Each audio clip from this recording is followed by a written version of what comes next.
is not a New Channels production, and New Channels has no responsibility for the content or opinions expressed therein. We can get a pre-state advisory because it's going to the IDA, so I think that's the reason to explain Looks like we get quite that nobody's getting any county tax benefit out of the taxes that go to the IDA. We do that real fast.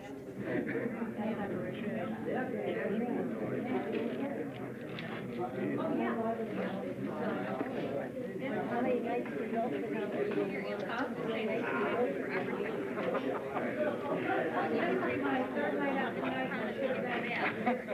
and I should have been out Monday night. All the weeks that applied on this project, they were all filed. This is the second week of the month is our 30th, 19, and we're training somebody new, and I had to go with her Granby last time. Ready, set? Ready on the right? Ready on the left? All set? Okay. 7 o'clock, I'd like to call the meeting to order. I'm going to ask Councilman Warner to lead us in the Pledge of Allegiance.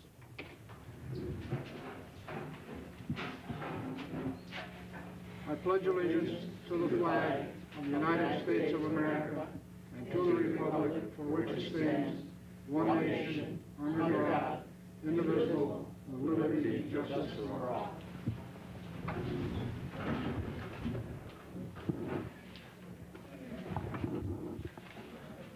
First order of business tonight is a public hearing for local law number 1.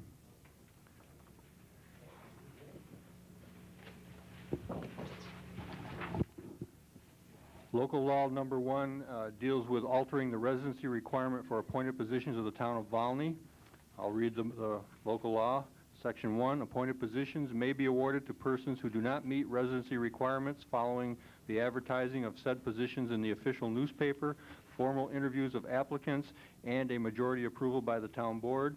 Section 2, this law is intended to supersede any inconsistent provisions of Section 3 of the Public Officers Law of the State of New York or of Section 23 of Town Law. Section 3, in the event any portion of this local law is declared invalid by final judgment of a court competent jurisdiction, such validity shall not affect any other provision of this local law, which shall remain in full force and effect. Section 4, this law shall take effect immediately. I'm going to open the floor for public comment. The town board is here to listen to your comments, not to respond to questions. I'll allow as much time as necessary. I don't think anyone's going to have a long statement to make, but try to keep it under 5 minutes if you can. Does anyone wish to speak on this matter?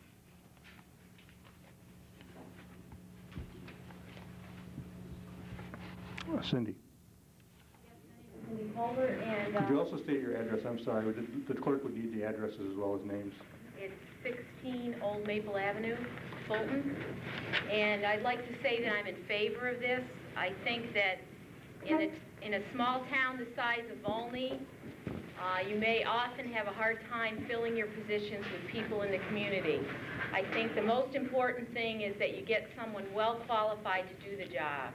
And I don't think that where someone lives should really make much difference. In a lot of ways, I believe someone who lives outside a township is less likely to have any kind of conflict of interest or problem in that direction. So I think it's a good move, and I hope that the board will approve it. Thank you. Anyone else? Charlie. Address, Charlie. Town of Volney, and is that enough? Is that adequate, Barb?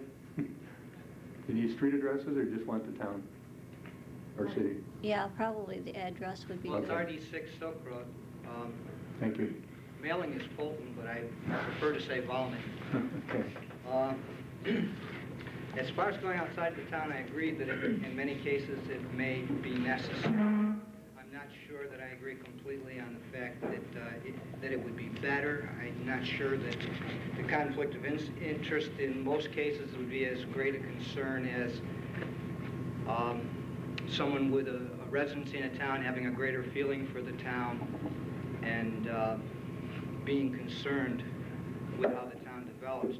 I think due diligence should, in most circumstances, be taken first to find the qualified residents in the town and failing that, go outside the town. Thank you. Anyone else?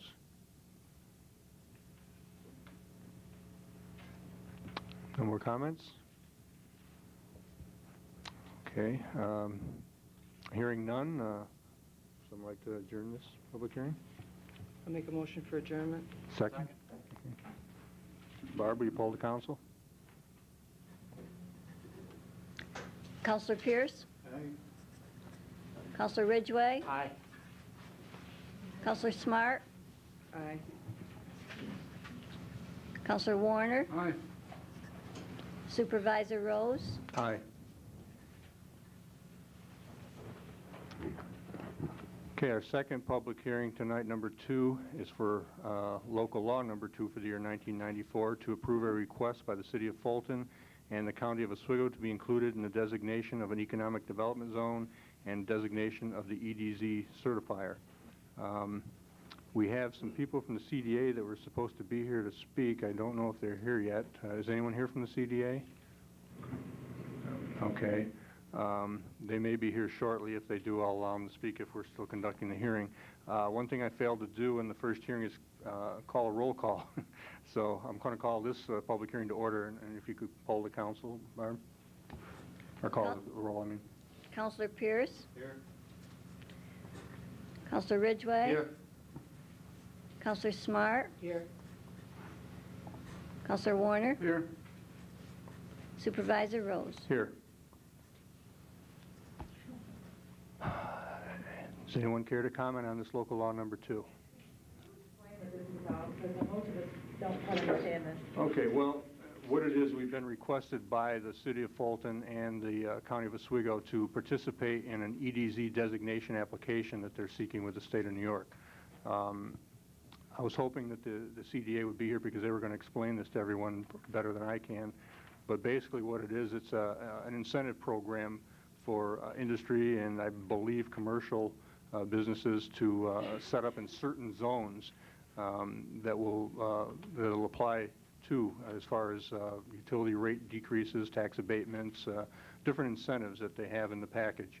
And they've asked us to join in, particularly with the Miller Brewing property, to hopefully make their chances of getting this designation better. That's basically all I know about it. You know, if anyone else here knows more about it, feel free to stand up. Yes, sir. Yeah, I'm Ken Michaelchuk. I'm the plant manager of the Miller Brewing Company. I'm here just because the folks from Operation Rebound asked me to stand and speak. This designation will not benefit Miller at all. We're the existing people there. But as you know, after October 1st, no later than October 1st, we won't be there anymore. Mm-hmm. So what Operation Rebound is trying to do is set it up so there is more incentive for someone else to come in and either take over the property as a brewery or for whatever else it could be used for. We won't be here after that. But I do know, having read some of the information, it does such things as allow the new owner to have lower electrical rates, probably anywhere from 40 to 60% lower than what we pay, which would be an incentive to get in. There are some things the state does for an EDZ that provides incentive for a business to come in. And as you may know, the business climate in our state isn't that great. By having an EDZ, it takes away some of the negatives. So it could be a way for you to draw someone else onto that property. Again, I'm speaking totally neutral on this. It will not impact Miller Brewing Company one way or the other. You know, our decision is made and we're leaving by October the 1st. Are you saying that the plant is for sale? According to the paper, they got the announcement that wasn't for sale. Yeah, when we first announced, I think part of that, the strategy was, hey, we're not for sale and we're not going to reopen. I think part of that, frankly, was just to make sure nobody had, at least in our place, didn't have any hopes that, hey, God, we can turn this around. Since then, I've talked to the governor's people, the UDC, and we talked about sharing a study to see what alternative uses could be had for it. We have gone public and said we will consider any reasonable offer that makes sense to the business and to the community. So if someone would come in tomorrow and make a good business offer, we would certainly consider it. Thank you very much.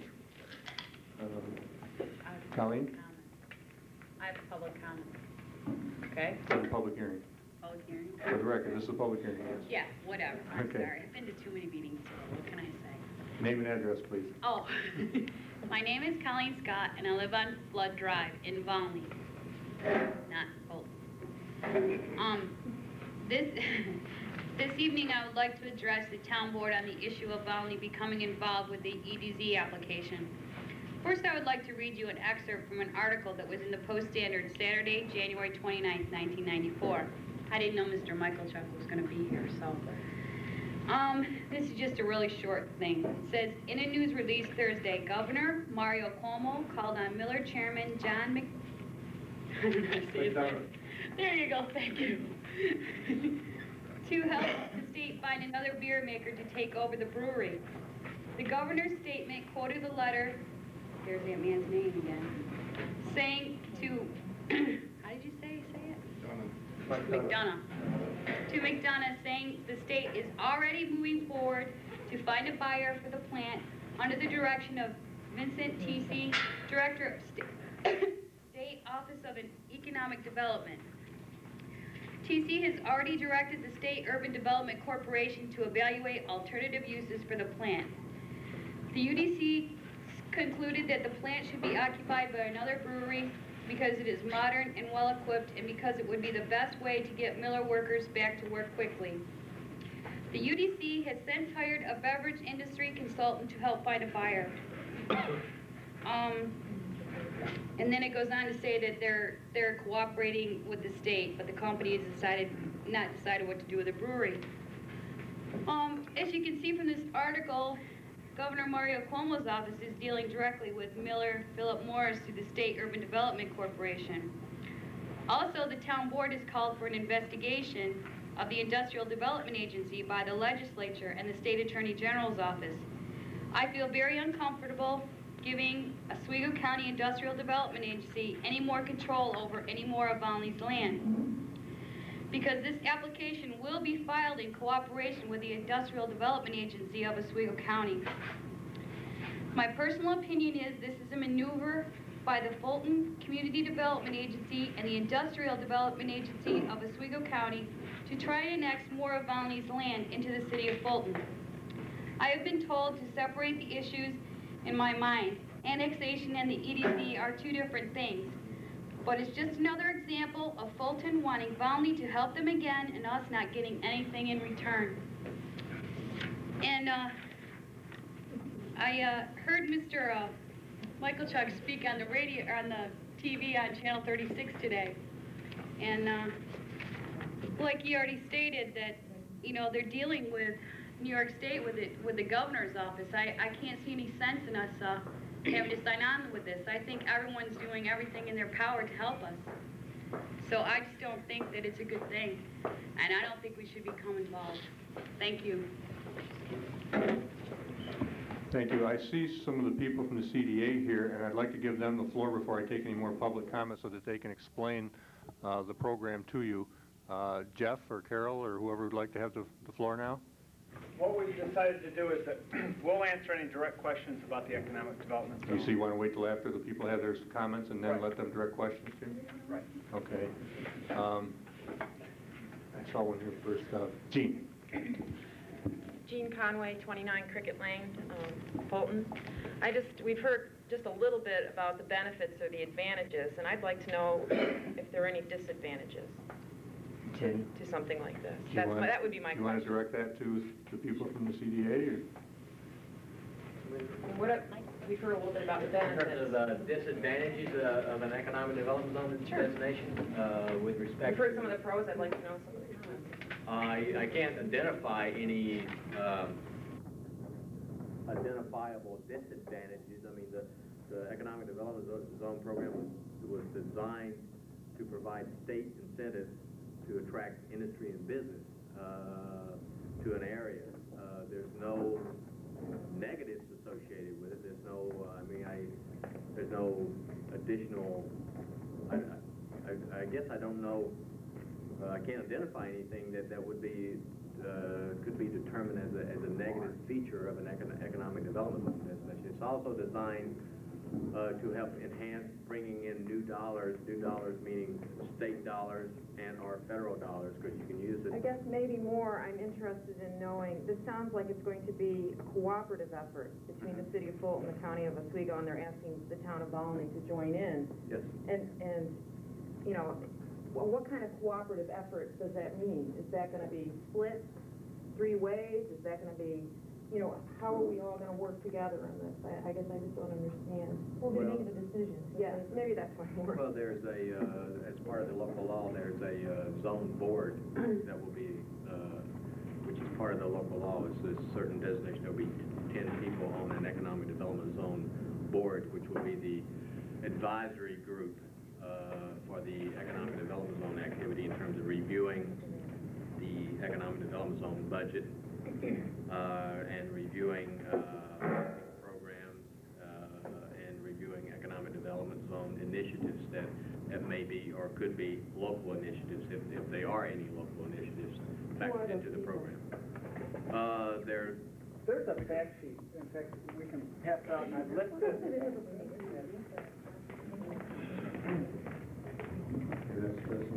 Yeah, and I've listed.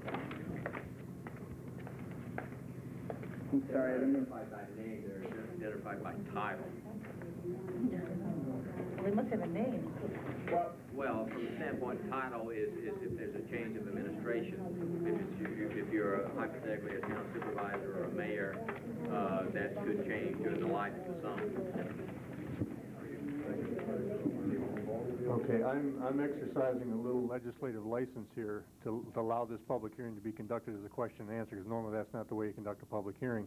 So if I could have everybody be quiet while they're discussing questions and answering them, I'd appreciate it.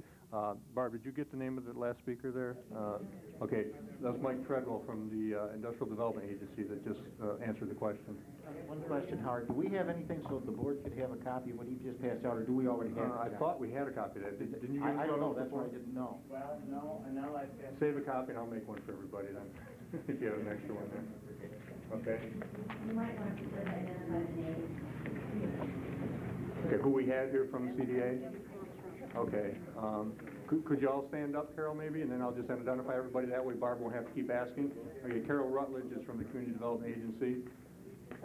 And Webb Reed from the IDA, is it? From Operation Oswego County. Okay. Donna.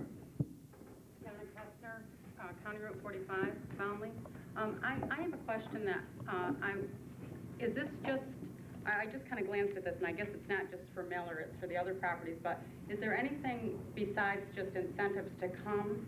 Is there anything to keep people to stay, or is it going to be like Miller's where they come for 15 years and then they leave? The incentives are tied to new investment in a facility. The incentives could be involved in retention efforts from the standpoint of keeping an existing plant. Yes, they can be used for that purpose.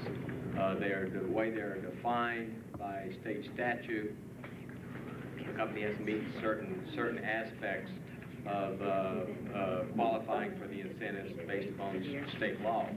An existing company that adds new electrical generating capacity is eligible for the discounted utility rate.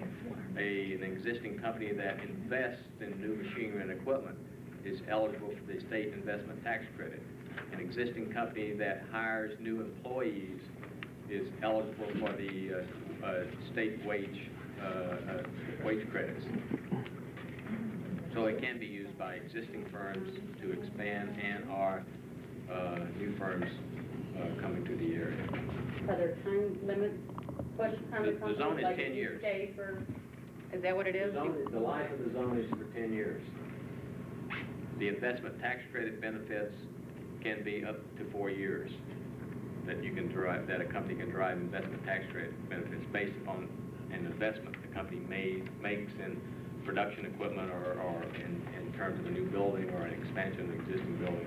The wage credits are for 5 years. They carry over for a period of 5 years. The utility discounts is for the life of the zone. They're for 10 years. After the zone expires, then you're back to normal. A life of the zone. When the zone period expires in 10 years. If we're designated this July as an economic development zone in 10 years, unless the state law changes, the zone benefits, the state benefits will then disappear. They'll go away. Jean had asked if there were any disadvantages. Local governments and taxing jurisdictions are allowed to offer substantial enhancement of existing local property tax relief to businesses or residents that construct or improve real property in a zone under the real property tax law. Property owners may receive 100% exemptions from increases in assessment based on improvements for up to 7 years. The exemption is scaled down to 0 over the final 3 years of the 10 life of the period of the exemption, which basically means that there may be growth going on supposedly in your tax base, but it wouldn't be affecting your county or local taxes. That is local law, would require a local law 485E of the real property tax law. That is not part of the proposal in the economic development zone application. That we're not including that as an element. So therefore, unless you pass a local law adopting 485E, that's not applicable.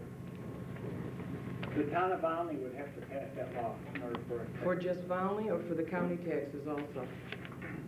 It would have to be, if it's passed by the town of Volney, it would be applicable to the town and the county and the city. Yeah, Not but the city, could the advisory board do it for only the county tax purposes? The county's not going to pass it. It's not part of the county local law.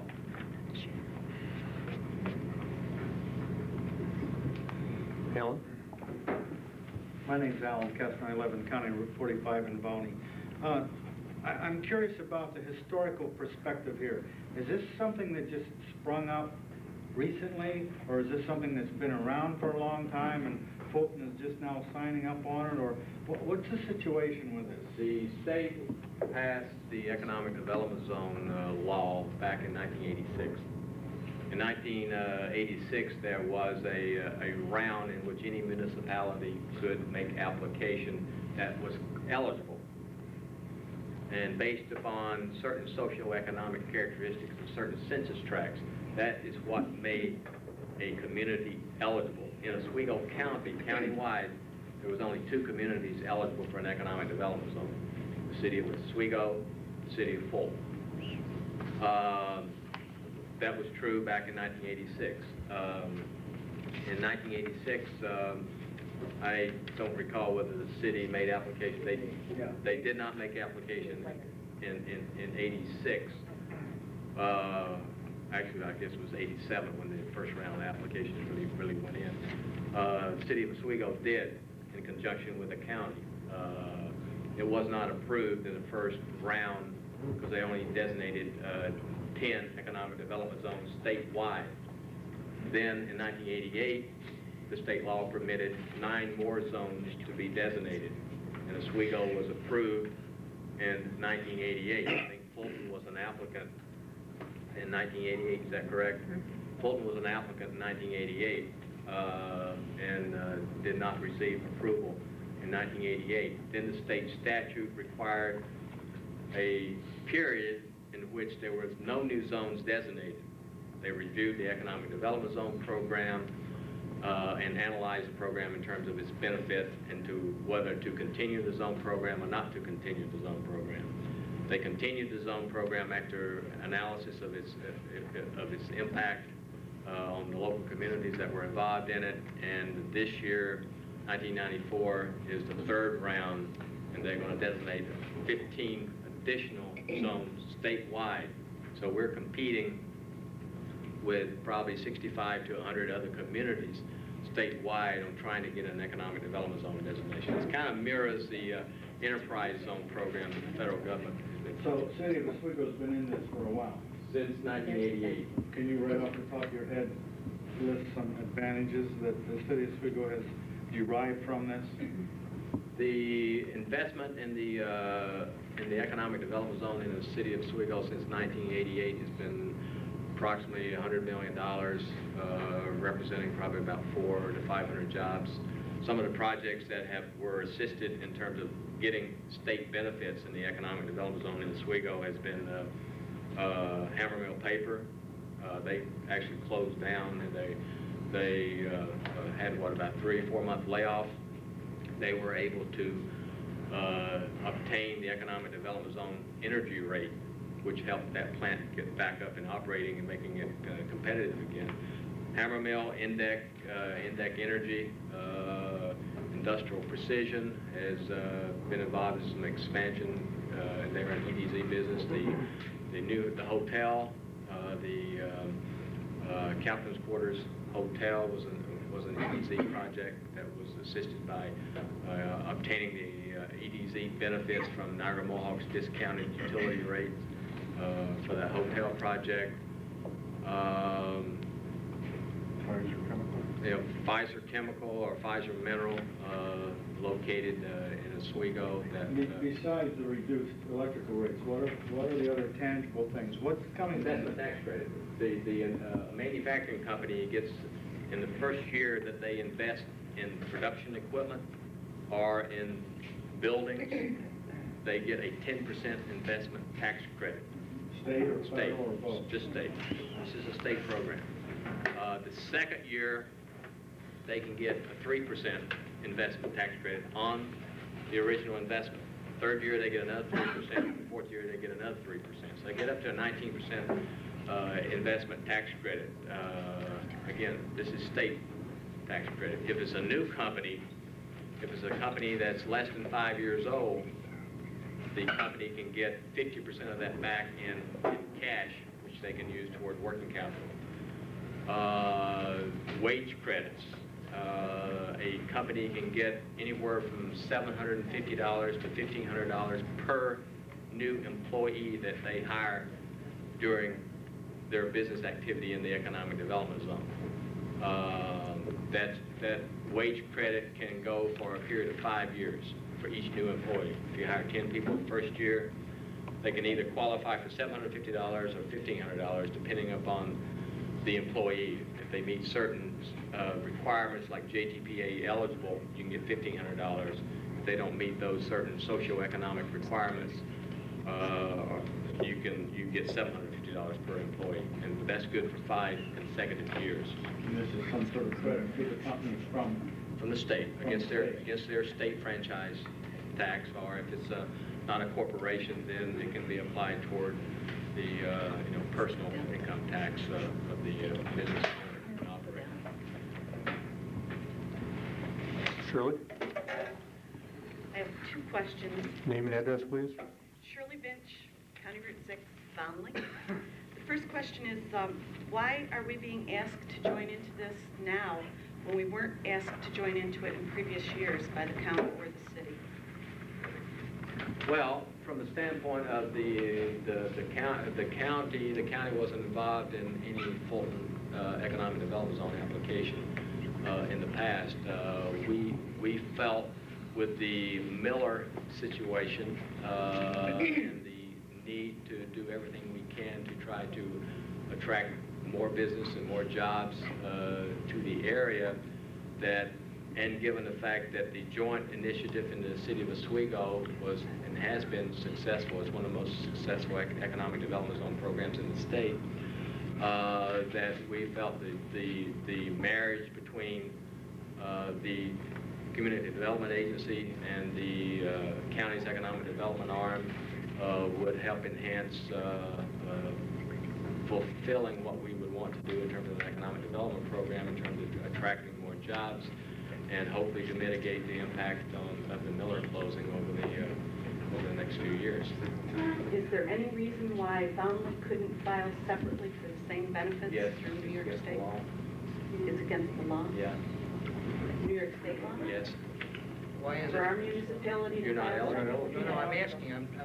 You don't qualify because you don't have a census tract that qualifies under the demographic and socioeconomic requirements that the state law requires. There's no town within the city or within the county of Oswego that qualifies. It's only the cities of Fulton and Oswego that qualify. There's 2 census tracts in Fulton and there's 1 in Oswego in the county that qualifies. Noah Florian, Party 5. How come the rest of the industry in Volney is mentioned here? Well, Armstrong, Danny, Rod, equipment. I'm a little confused on that. Well, the initial application currently is inclusive in terms of the town of Volney, only the Reynolds Metals property and the major portion of the Miller property.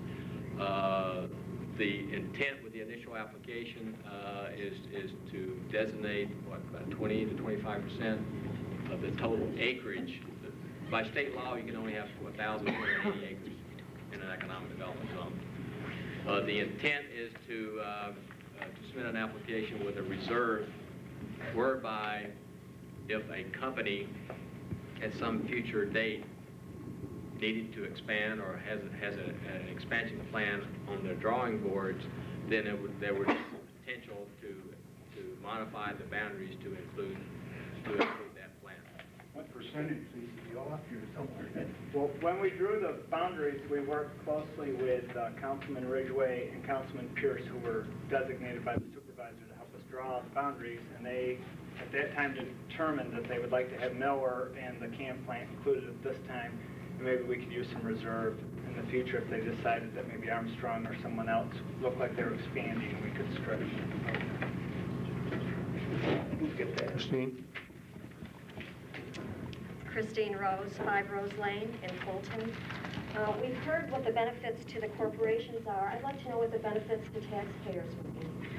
It seems like with all these different incentives, it would be good to draw businesses in. But on the other hand, I think somebody has to make up the difference in utilities.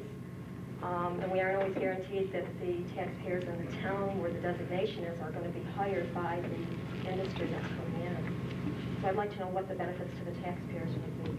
Well, the primary benefit to any taxpayers is that the potential of bringing in some new investment, new companies. These companies obviously employ. No, you can't tell a company you can only employ Volney people. I think that's against probably virtually everyone's rights to put that type of restriction on a company locating in an area. But we can see with the Miller Brewing Company that they employed close to 50% of their employment was from Oswego County. I don't know what Reynolds Metals percentage is, but I'm sure Nestle's percent of their employment is primarily in the Oswego County, Fulton, Volney, Granby area. Certainly a high percentage of that is. The idea is to attract business, manufacturing industries, light manufacturing, commercial business, to create payrolls, which makes everything work in the community, is having a good, strong payroll base. In terms of the discounts, if you're looking at a Niagara Mohawk discount, the economic development zone discount rate is an attractive rate, but it also creates and helps to stimulate job development, and the spin-offs from that. A company like Miller was contributing over $420 million to the central New York community in terms of purchasing power and the things that they purchased. The tariff that Niagara Mohawk has in place, again, is restricted only to economic development zones. It's only 2 in Oswego County. And we're talking about, you know, a number of businesses that basically the zone rate can be the difference in having a business here and not having a business here. We're competing, trying to get industry and business to locate in this community with everybody else in New York State, everybody else in the Northeast and in the country. And we have some situations in New York State that are higher up above than we can control right now in terms of business climate related issues that it takes some local programming and some initiatives on a local level to be competitive in terms of trying to attract some of these businesses and industries in. And without some of your basic industries, without the Reynolds, without the Millers, without the Nestle's, without those types of companies, then where's your commercial sector going to be? It ain't going to be around very long. I understand that, but I also understand, I know for a fact there's a company in this community that does have some type of an agreement with the county for the sale of steam, and that there's been a shortfall from just about day one, steam from the incinerator, and the taxpayers have been paying the difference. Now, will we be paying the shortfall? I mean, the Volney taxpayers. Volney taxpayers? Will we You're talking about the county steam plant in Yeah, Armstrong? well, the county is, you know, the county taxpayers are paying that shortfall, yes. Well, I'm not directly involved Yeah, in, no, I know, in that that's issue, just so an example, but I mean, can that happen if, you know, we draw these companies in? I don't know where the county taxpayers paying the shortfall. Well, I've got the documentation.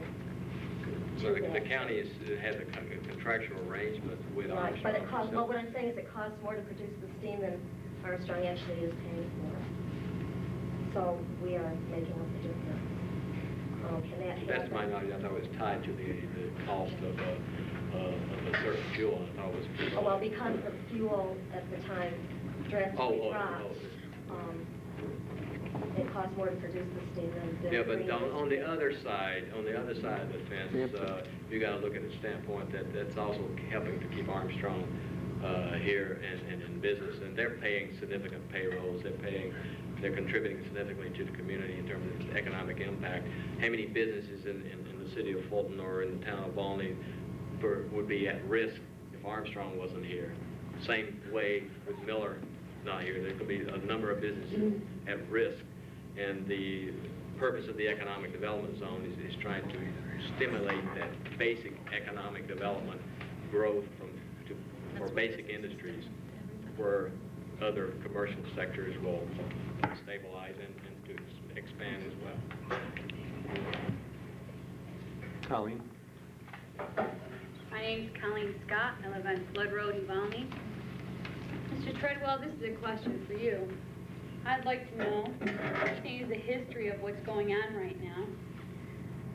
Why, I'm just wondering how honorable your intentions are if we become involved in this, and why should Volney do this right now with all that's going on and all that's been done to us and all that might happen to us in the future? Why should Volney become involved in this? Well, the basic reason I would say Volney should be involved in it is because we got, one, a facility that's scheduled to close in October that has had employment in excess of 1,000 people in the past. A facility that I don't think anybody in this community can afford not to take every initiative possible to try to get that facility back up and operating and employing people in this county. And you've got another plant next door to it, Reynolds Metals, and thus the only property within the town of Volney that's included in the zone at this point in time that is a major supplier to Reynolds, to Miller's. And obviously that plant is a company that we want to see remain and employ 125 people in this county. And you believe that the state Office of Economic Development isn't doing a good job? I heard Mr. Michael Chuck on WZZZ today on the Chamber of Commerce thing, and he stated that they're in contact with Mario Cuomo's office every week. Sure. Mario Cuomo and the governor's office and the New York State Department of Economic Development is encouraging us to make application for an economic development zone designation, primarily because of the Miller situation. I just don't feel that right now in the history of what's going on, I just don't feel that I can trust the Industrial Development Agency or the Community Development Agency in Fulton to do the honorable thing. Well, that's your right to have any opinion you want to have. Well, I just don't think it's a good idea that we become involved. Marie Austin, County Route 6, Fulton, Town of Volney, sorry.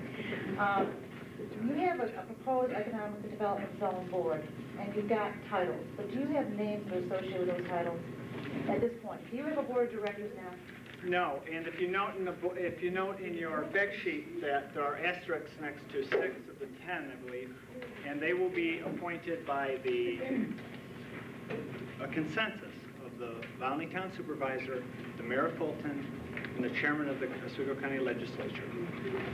And that was so that those 3 people would have the decision over those 6 positions. But now, no names associated with these yet? Well, no. You can associate the names with the mayor and the chairman. I understand that. These are statutory titles that the state requires as part of the economic development zone. You have to have a banking official. You have to have a resident within the zone. You have to have a community organization. You have to have the economic development agency. You have to have the leader of the community, like the mayor. This is unprecedented because we're coming in with an application that is going to be the city of Fulton, the county of Oswego, and the town of Volney. So we will be putting 3 legislative leaders in. You need to come in with a labor/union official. You need to come in with a representative from a local business. But rather than selecting those prior to this, what we're saying is once the zone is designated, we will sit down with the mayor, the chairman of the county legislature, and the town supervisor, and they will select. Okay, now, is the board of directors of the IDA a part of this? Is that how this works? The IDA is not part of this. The IDA is not involved in this at all. Other than the IDA would be an agency that would be involved in assisting and arranging, providing financing for companies locating in the area. Okay, well, you mentioned there was some proposed incentives and a lot of adjectives of maybe and maybes, which I think it does sound good. I mean, incentives, I hate to see us bite off our nose and spite our face, but I also think that the town of Volney has to be very cautious in anything that they get involved with right now because of the history of what's happened. And I think the biggest concern is, are we going to have to eventually deed over any land to the city of Fulton or the county of Oswego? Or that's our biggest concern, is possibly this may be coming where the IDA will declare this as something that will have to be transferred of deeds again. That's our biggest concern. The property, I mean, again, at this point in time, the only properties in the town of Volney that is being proposed for being in the economic development zone is the Miller property and the Reynolds property. The board, the EDZ board certainly has no authority to do anything. It can't do anything. It's only the property owners can initiate anything relative to referring to like annexation or anything like that. I see no benefits to any of the companies or any of the areas located where they are right now being part of the city. They already have all the infrastructure, water, sewer, and everything that they need. So I would not anticipate that being an issue with any of the areas being designated at this point in time. But zone designation doesn't have anything to do with that. I mean, the zone designation simply is a geographical area which makes businesses within that area eligible for certain state incentives. or if there's any local incentives that are brought forth that could be provided. In the city of Oswego, for instance, the city of Oswego provides free water to companies located in the economic development zone. My only concern would be that if you are to be appointing some designees on these committees, that you make sure that there's no conflict of interest as there's been in the past. Thank you. Donna? Donna Kestner, County Route 45. Why doesn't Fulton just do this on their own? They already have a bunch of vacant buildings and things down there. Why don't we see how they do, and then we'll see if we'll join you later? I mean, do you have to have Volney? What? No, I mean, from the standpoint that the city of Fulton certainly is eligible without any property being in the town of Volney. Again, we have been encouraged by New York State to include the Miller property within the economic development. And from a realistic, logical standpoint, to be competitive, you got to have certain things in your application that make you competitive. In an economic development zone application, the key things to make you competitive are properties that can be developed. In the case of the Miller situation, they're going to be closed October 1. So there's an identifiable need to find some reuse for that property. So therefore, the Miller property being in the economic development zone is a potential for something else to happen based upon the current plans that have been announced. It seems to me like, though, that's what this is about. It seems to be just Miller. No. Virtually in the city of Fulton, virtually all of the commercial and industrial property within the city of Fulton is also included. The Nestle Brewing Company, Nestle Stucco Brewing, I don't think they brew chocolate yet, but maybe they will one of these days. The Nestle Corporation, they have a $50 million expansion plan. They will be building a new building, new 60,000 square foot facility in Fulton. They will be investing a significant amount of money in new production equipment. That corporation could potentially benefit from the investment tax credit, depending on when they buy the equipment. If they buy the equipment after the zone is designated, they could get the investment tax credit. What will that mean to Nestle? Hopefully that will mean they can send a message back to Switzerland saying, hey, you know, we just now saved $8 million or $7 million on our equipment because of this new state program. So therefore, hopefully, they will invest more money because that will into the city of Fulton and into the Nestle plant to hopefully create more jobs, certainly retain more jobs. So there's other things other than just the Miller thing. But the Miller thing is obviously the biggest issue involved in economic development in this area right now. And it's an issue that the governor is sensitive of and has been actively involved with. And if New York State is committed to further economic development and follow up on its pledges that is already made, then we think we will have a very competitive application with the Miller property included in the application. Correct. Is it politically correct at Miller? Well, any state grant program that you're competing with, things have to be politically correct or to be competitive. If it didn't matter, But it also makes practical sense to have. The day before the announcement of the Miller closing, we had our first real planning meeting for the economic development zone program. We had been to Albany to learn about it. We had started structuring our zone, and then obviously at 10 a.m. the next day it all went to Pluie, and we started over again. I believe in about a matter of a half an hour we had already received about 5 different calls, some from state representatives, some from local leaders who said, you know, this would be the time to go to Volney and work with them to help and get the Miller involved in the EDZ. It'd be a perfect program. So that's when we started. Alan? You mentioned the IDA and how apparently there's going to have to be some cooperation between the EDZ and the IDA. Is that correct? I would imagine the IDA will certainly be involved in various elements of the financing of companies coming into the area and expansion of existing companies. Are you involved with the IDA? I'm the Secretary Treasurer. I'm a member of the IDA, appointed by the You're county going to be legislature. involved with the EDC? I'm not on the EDZ board, no. Is anybody I'm also not on the EDZ board in the city of Oswego either. Is anybody going to be on the IDA and the EDZ both? Not based upon this list. There's Aren't you the economic involved with development. Operation Oswego County? What? Aren't you involved with Operation Oswego I'm County? the director of operation, yes. Well, Operation Oswego County is one of the 10. Luke Pettinelli is currently the president. That's an economic development corporation. That's the membership of the Operation Oswego County. There's 33 members on the board of directors of Operation Oswego County. The IDA has 6 members. They are all appointed by the county legislature. The IDA is a public benefit corporation. The local development corporation is a 501c6 corporation. It's similar to a chamber of commerce in terms of its corporate makeup. Lou Pettinelli, the deputy superintendent of BOCES, is the president of Operations County. In what capacity are you here tonight? You specifically? Here in my capacity as director of operations of Oswego County, representing the county's economic development arm.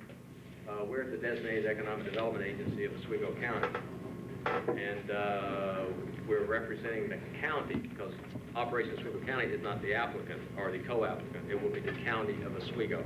It will not be Operation Oswego County. We carry out the economic development activities for the county of Oswego on behalf of the county under contract. The Fulton Community Development Agency contacted Operation Oswego County the minute we heard that Miller was closing.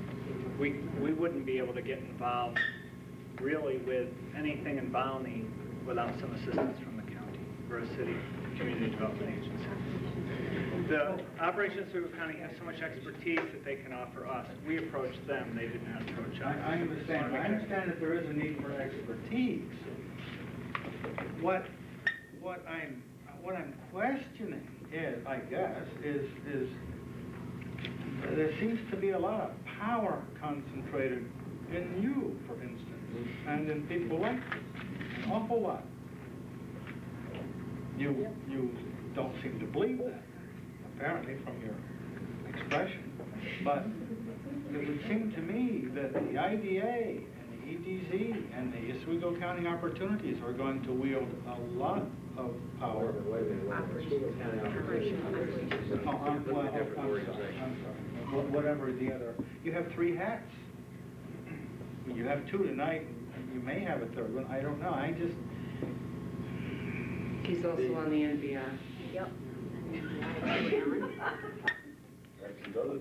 I'm just concerned. I can name you a whole list of organizations. I'm involved in the Central New York Regional Planning Board. I'm involved in, work very closely with the Metropolitan Development Association. I work very closely with the Community Development Agency in Oswego on the Oswego County Private Industry Council.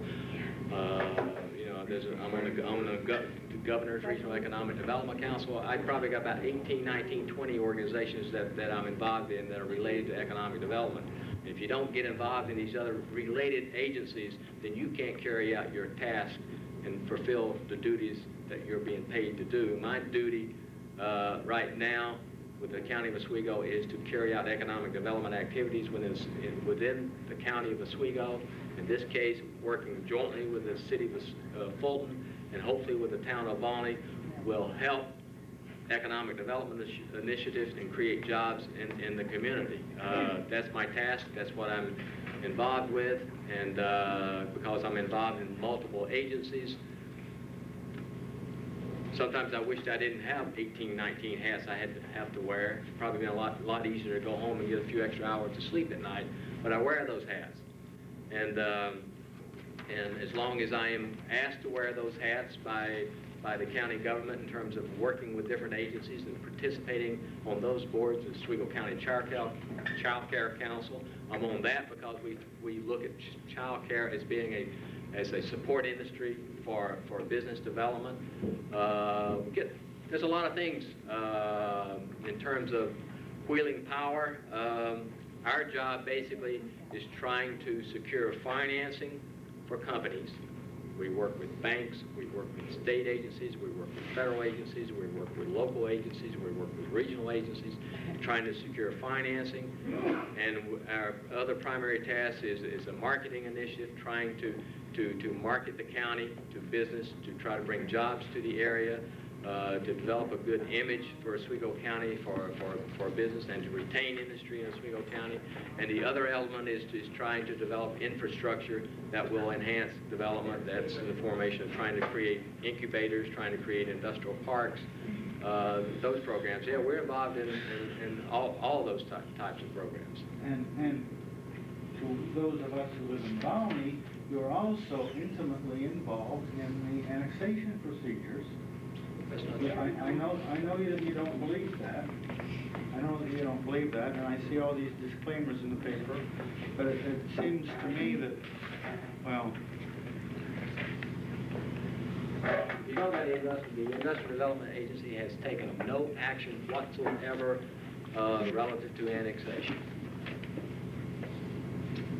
Well, I don't know if the IDA owns it. I don't know who owns it anymore. We have title to the property as a security collateral because of the payment in lieu of tax agreement, which is the standard payment in lieu of tax agreement, which is also was available to the Ames Plaza project in the city of Oswego. It's the commercial program that was set up about 5-6 years ago. In fact, it was established when we were doing the Economic Development Zone application for the city of Oswego to be uniform in terms of how commercial projects of significant size are provided certain incentives to develop and create jobs in the community. Well, without dragging the annexation issue, you seem to disclaim any responsibility. And if the IDA said, let's not annex, what would happen? Can you say that or not? All I'm telling you is that we have no control over that property. The owners do. Some of us think you do. And all I'm telling you is that we see. I'm going to have to ask. I'd love to hear more about this particular topic, but we're here for public hearing on EDZ, so I think we're going to have to limit it to that, Alan. I would like to. Pardon me? Can you give me 30 seconds? 30 seconds. Okay. I have 30 seconds. Let me make this comment. We see you as helping this annexation. We may be wrong, but we see that. And now but now we see you coming to us and saying, here's what we want you to do. And you see you're doing this with one hand and this with the other hand. That's the way I see it. I don't know who else in here does, but that's the way I see it. And I hope you'll forgive us for being skeptical. You have a right to, again, as I told the other lady, she has the right to believe anything she feels she wants to believe in terms of the property with respect to annexation. One is not relevant to the economic development zone because it's not in the zone. I didn't mean that. I didn't mean it was.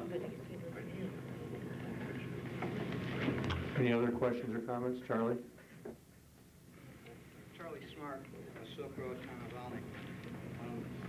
You're primarily financing arm, is what you're saying. Money is power. And as for need in the city of Fulton, well, we're quite aware of Fulton's needs. They need our land. They need the sales tax from that.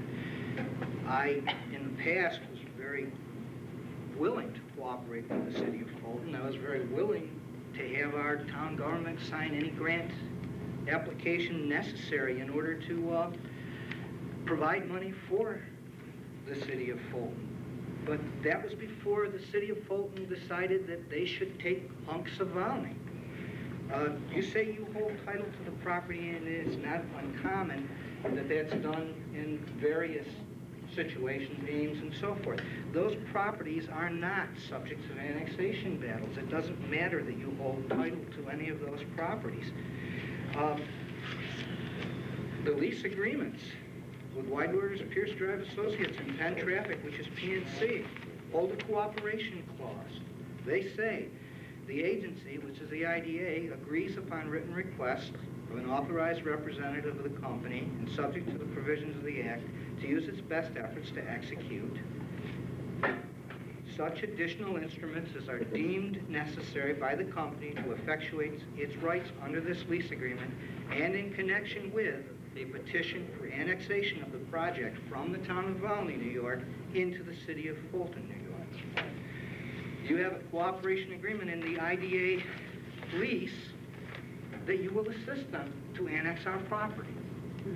I really do not see how we can cooperate with the city and with agencies that are working against our best interests. We have had industry in the past. I agree that there's some very nice provisions of the economic development zone. It didn't exist when Miller settled here. It didn't exist when Armstrong or Container or Owens, Illinois, or any of our other industries settled here. I wish that the climate were different. I wish that the city had not set their sights upon our property, and I wish I felt that we could cooperate with them. But under the circumstances, no matter what the benefits, I don't see how we can deal with the city of Fulton.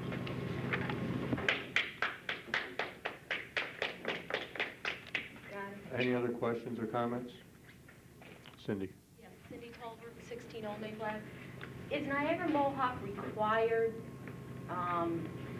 in this kind of agreement? Are they required by law to provide their power at 50% reduction rate or whatever it is?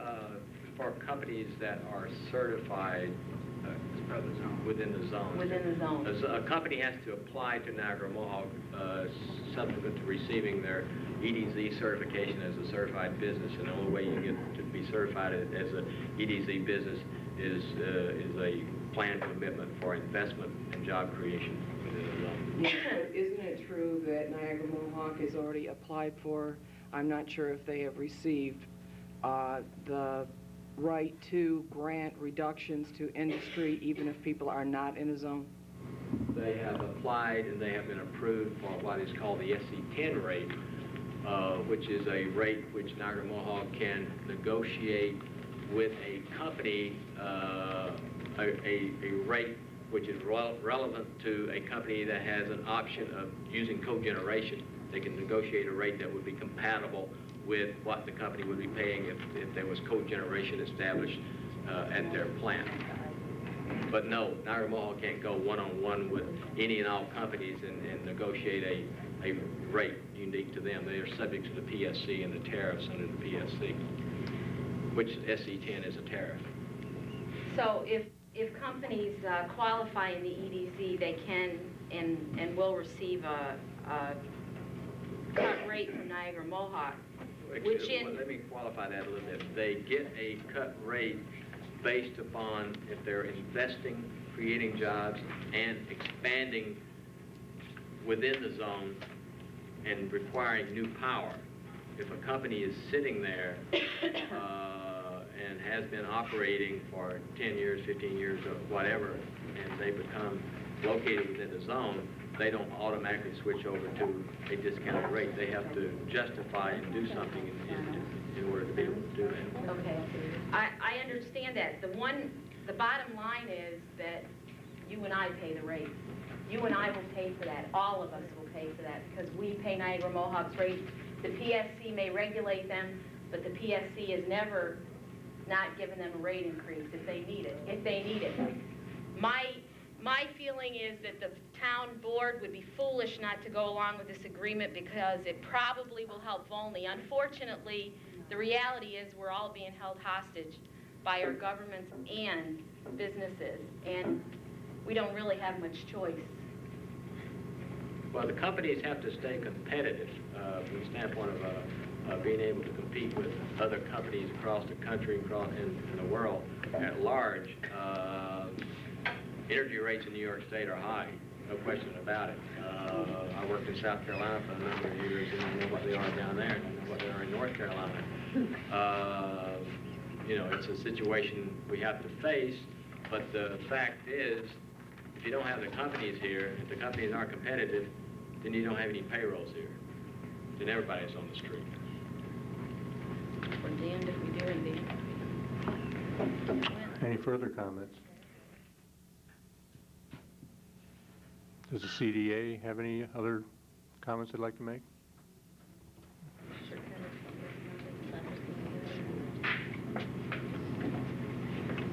I guess the only one thing that we would add is that we've included every major manufacturer in Fulton within the zone, and we've included Reynolds Metals and the Miller Brewing Company site in the zone.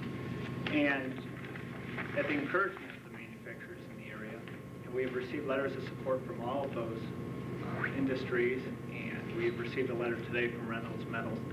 So we are encouraged by the industry's support for this program. Thank you. Any other comments? Yeah, I do have to say one thing. Miller has yet to write a letter of support on this, and I wanted to say this because it allows me to be completely neutral. We don't care what you all do with this situation because we're leaving. I'm a dislocated worker as of 10/1/1994. But if I were sitting in your chairs, I'd think about a couple things. You got a piece of property there that generates well over $3 million worth of taxes right now, if you include the school and the regular tax. It's going to be gone October 1st. Is it in your interest to have something else there? If it isn't, that helps you go towards some kind of answer. If it is, you need to understand, my electric bill is $500,000 a month. The plants that are taking over my business next year are paying half of that. Now, we've already agreed with Governor Cuomo that that's not the reason we're leaving. We don't sell enough beer. But frankly speaking, it certainly helps you decide when you start looking at which plants you're going to keep open. So if you're a manufacturer and you're deciding to move into an area and you want to pick a site to start your business, and I'd ask you, if you're going to start your business, and you could pay, or in your house, if you could pay $300 a month for electricity in your home, or $150 a month for electricity in your home, which one do you want? Again, I'm completely neutral in this. I'm not going to be here next year. But if I were sitting in your shoes, because I haven't been here, I really can't share the pain that you obviously share with this thing with annexation and Fulton, and the bitterness is very obvious. I mean, I can feel it, I can sense it. As I said, I can't share it because I don't live here. But I would implore you to really think this thing through in a rational manner. And if it makes sense not to do it, don't do it. I try not to have fuzzy thinking right now. That's all I have to say. I think something else that needs to be considered is the local administration entity of it would be the local community-based development corporation, which means it would be a combination of the IDA and the CDA. And we all know how well the IDA does things for us. And I think Volney and Granby have done better without a development group than the city has done with one. I don't really want their help. That was an error from standpoint. She said IDA. The IDA is not involved, it would not be part of the administration associated with it would be operation of Oswego County, and they're two separate distinct organizations with completely different board of directors. They're not the same entity, so therefore I would like to make a correction in that statement. We have another gentleman here. Alex Melnick, I'm from the Reynolds Metals Company. I don't want to get into the political end of this. I'm the engineer at the CAM plant. I just want to encourage you. I've heard a lot of talk about the assessment, not the assessment issue, but the annexation issue. Please separate that from what we're really speaking of here. In our particular situation, the only person that we can sell to was next door. Right now, after they close, that's going to be Trenton, Ohio. Our shipping costs are going to be a lot higher. Frankly, it doesn't make sense to ship cans that far unless you can compete. And so when you consider it, just consider the annexation issue as separate from this. That's not why we're looking at this EDC zone. Thank you. Thank you. Mr. Story. See, you move up, you're having talking. The taxes on that land, I believe, as long as them buildings are standing, Millers or Philip Morris is going to be paying taxes on them. So I think that should be clarified there. I'd say, you know, I don't know how much, and that's all I'm saying. The property has a certain value when it's operating and maybe another value when it's got a bunch of buildings falling down. Well, as long as the buildings are there. Yes, sir, I understand. You're going to keep that fountain running on.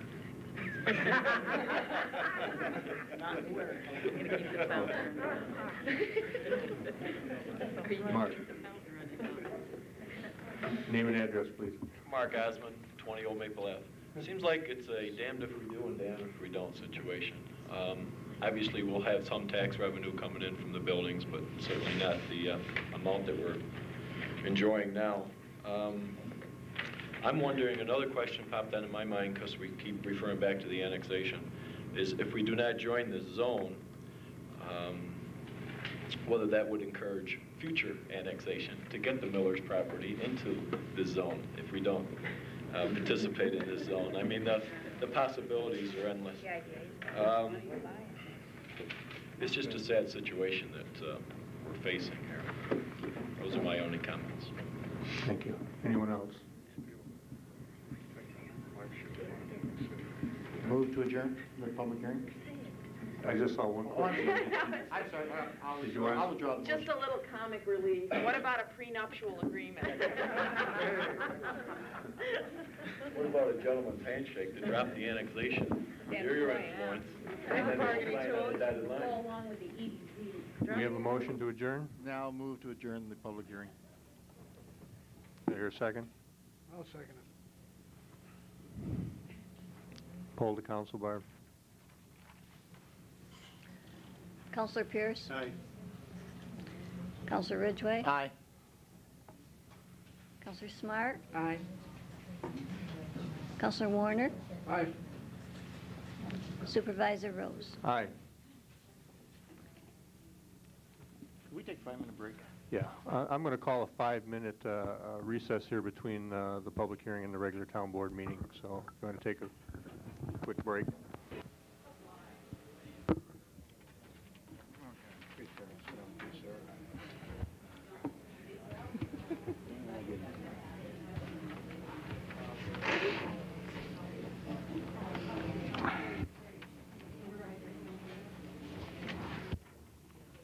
It's 8:30. I'd like to call the regular town board meeting to order.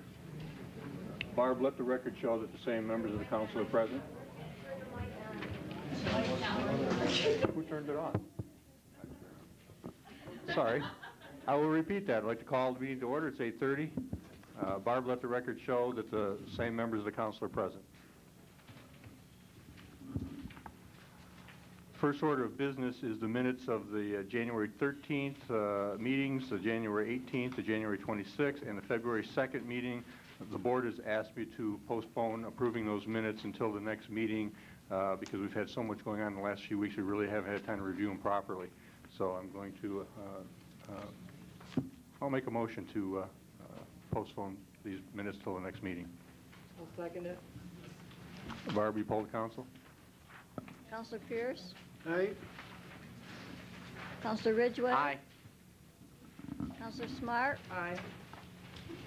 Counselor Warner? Aye. Supervisor Rose? Aye. Okay, number 9, payment of bills, resolution 94-67. Barb, but do you have the amounts for those on here? Because we need to have those listed to vote on. Pardon me, what did you say? Do you have the total? Oh, you Yeah, got that it's there? on the- Oh, I'm sorry. It's on the resolutions? Yeah, on the resolution. Okay, 94-67. Second page. Okay. Move that vouchers number 44 through 102, general fund, in the amount of $31,637.22, and vouchers numbers 10 through 31, highway fund, in the amount of $15,550.31, having been audited, be approved, and the supervisor authorized to pay same from funds. Does somebody want to move that? I'll move it. Second. Barbara, you poll the council? Counselor Pierce? Aye. And Counselor Ridgway? Aye. Counselor Smart? Aye. Counselor Warner? Aye. And Supervisor Rose? Aye. Okay, under communications. Last month we had one, this month I have several.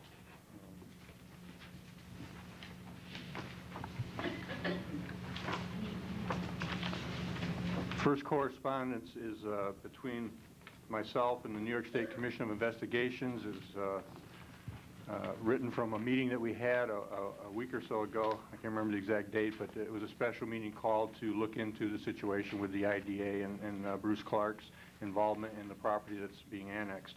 And the letter goes, Mr. Mick Bowman, per our conversation today on the subject of conflict of interest and possible conspiracy relevant to a land development issue, an annexation issue, a county industrial development agency pilot program, and the county attorney's involvement as landowner and the county's legal counsel, find enclosed various supporting documents that we feel demand an investigation into the issue. Also attached is a resolution by the Volney Town Board calling for an investigation into this matter.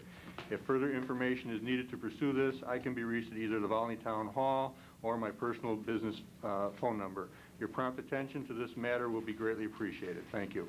I want to add a note to this correspondence, and that is County Attorney Bruce Clark called me today and asked me to submit to him all of the attachments and documentation that are going to be part of this letter. And I told him that this letter has not yet been sent because we're gathering our documentation. It was a quick meeting that we had to propose to do this, and the New York State Commission of Investigations was notified of what we were going to do and that the letter was forthcoming. And they do know that the letter has not been sent yet. I understand that today at the county legislative meeting, Mr. Clark pointed out that this letter that I sent to the county to let them know about it has never been sent to the New York State Commission of Investigations, and I told him why that was done. I don't know if he explained that at the legislative meeting, but in any case, it will probably go out tomorrow or over the weekend. The supporting resolution that this letter refers to states, whereas a situation involving a possible conflict of interest and conspiracy relevant to property in the town of Volney under development for a strip mall, commonly known as Kmart Plaza, being developed by the Widewaters Group of Syracuse, New York, is becoming increasingly suspect. And whereas the County Attorney Bruce Clark is co-owner of said property as well as co-petitioner of an annexation request to annex the development into the city of Fulton while also serving as legal counsel to the county. And whereas the County of Oswego's Industrial Development Agency has recently purchased said property as part of a pilot program agreement with the property developers. Be it resolved that the Volney Town Board requests a thorough investigation into the matter to determine possible conflict of interest and conspiracy in said development by the Oswego County Legislature and the New York State Commission of Investigations. And it was voted 4-0. Jim Ridgway was absent at that particular meeting for a personal family problem. I do realize that the Industrial Development Agency did not actually purchase the property, they just hold title. At the time, this is what we thought, but it's still relevant to the situation that they hold title, and we will address that in our documentation, I'm sure, to the State Commission of Investigations. I also sent letters to the county, as I said. I have one to Frank Church that asked the county to do the same thing, to investigate. Some of these letters are quite lengthy, so I'm not going to read all the letters. I'll just basically tell you the content of them, and if anybody wants to see them or get a copy of it, they can see me afterwards, or the town clerk has a copy in her office. There was a response to my letter to Mr. Church, and he called me and sent a letter asking me to send all the documentation as well, and I told him that we would be happy to do that once it was all gathered and ready to send out to the Commission of Investigations. I thought he understood that, but I got another letter today from him. Let me see if I can find it here. Okay. He says, You indicated on the phone that copies of the same supporting documentation calling for this investigation, which you provided to the New York State Commission of Investigations, according to your letter to Mr. Nick Bowman, is unavailable. Your further indication that you and the Town of Volney board members would draft a list of your concerns and send them to me prior to a scheduled meeting. I reiterate Oswego County's request to be provided with the same documentation sent to the New York State Commission of Investigations. I do not understand your reluctance to provide it to the county so we may make a thorough review of your investigation request. I don't know why he's saying that, because I told him I would send everything. So I'm not reluctant about anything. I did tell him we couldn't meet with him yesterday because we were only notified of it Tuesday, and one day's notice wasn't adequate for the board to get together and meet with the county. But we hope maybe we can do that sometime next week. But I assure him and everyone else that we will be sharing all the information so that they know what our concerns are.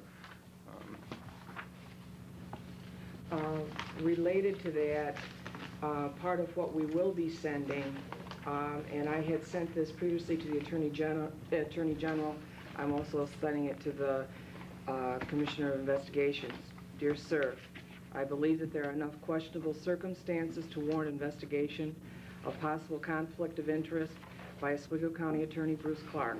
I am also concerned that there may have been misconduct by the Industrial Development Agency and the County Administrator of Oswego County. I am a town board member for the town of Volney.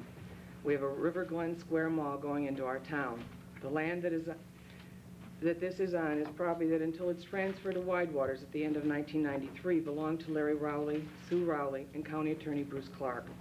The town does not currently have water or sewer facilities developed in the town. We do, however, have both the capability and willingness to provide new facilities.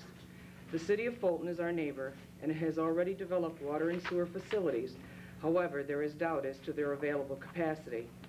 Since Fulton's facilities are already developed, Widewaters naturally approached the city about buying services. Fulton granted Widewaters, after extensive and lengthy negotiations, 11,000 gallons per day of water and sewer. Widewaters then wanted unlimited water and sewer, and the city had them petition for annexation. I believe that members of the IDA and the county administrator may have dealt dishonestly with the town of Volney and in collusion with landowner and county attorney Bruce Clark. When the whole annexation question came up at the end of 1992, we went to the county for advice on the sewer issue.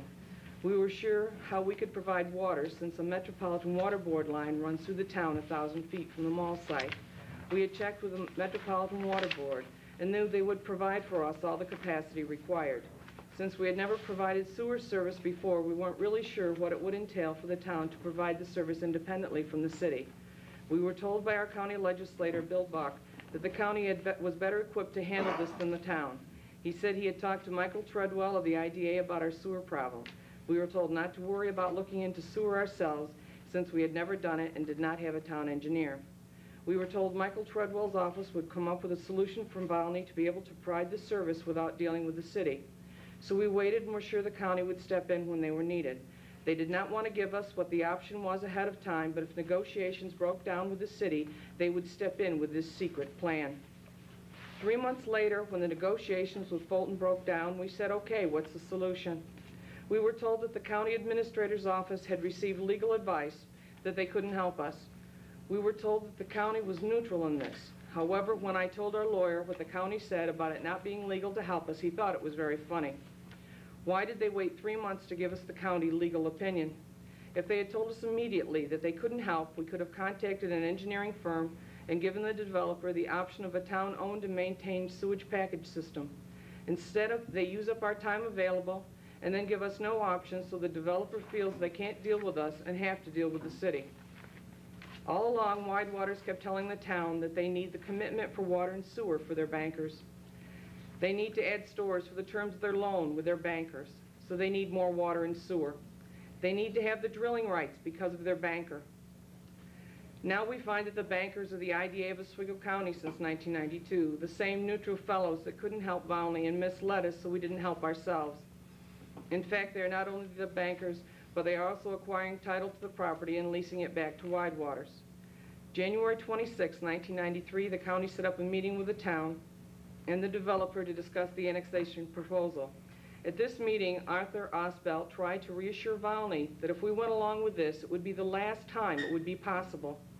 They expect both Fulton's and Phoenix's sewage treatment systems to collapse within 5 years. and neither community would be able to afford the major repairs. The county plans on taking them over in exchange for the repairs. Then they would control sewage and expand these systems to include large areas into the towns. At that time, they did not anticipate a referendum and were also planning on taking over water service and totally controlling that too. A referendum on a countywide water district took place in August and was voted down. Volney did not want annexation and agreed to the February 4th, 1993 meeting with Fulton if the city was willing to discuss other options. At this meeting with Fulton, Volney tried to get water and sewer service, which the developer would have paid the full Fulton charge plus a 25% surcharge, in exchange for sharing property taxes with the city for a 10-year period. Volney even suggested that this could become a policy between the two communities. We would be willing to extend this option for all extensions of water and sewer into the town. We also suggested that if we had this cooperative agreement for easy access to water and sewer, they would probably get Granby to also accept new water and sewer extensions into Granby. This would reduce friction and give the city a fund to make capital improvements. The city would not consider the proposal. At the end of the meeting, Bill Buck, Volney's county legislator, came out to me and said Jack Tierney was saying I was being obstructionist. The only thing I was trying to block was annexation, so what did the county administration want? I am concerned County Attorney Bruce Clark may have been acting in his own self-interest. I am also concerned there may be appointed officials in the county administrator's office and in the IDA that are trying to concentrate all control of water and sewer services in the hands of people unaccountable to the voting public. They appear to be trying to do this through a combination of trying to block the towns from starting to provide water and sewer systems independently from the cities and by trying to maneuver the acquisition of the already developed systems. I am very concerned with the impact on all of Oswego County if the control of all major development becomes concentrated in the hands of a limited few. I believe it is healthier for the area to continue local control so that conflicts of interest that would hurt the area do not develop. This will be included with the rest of the information.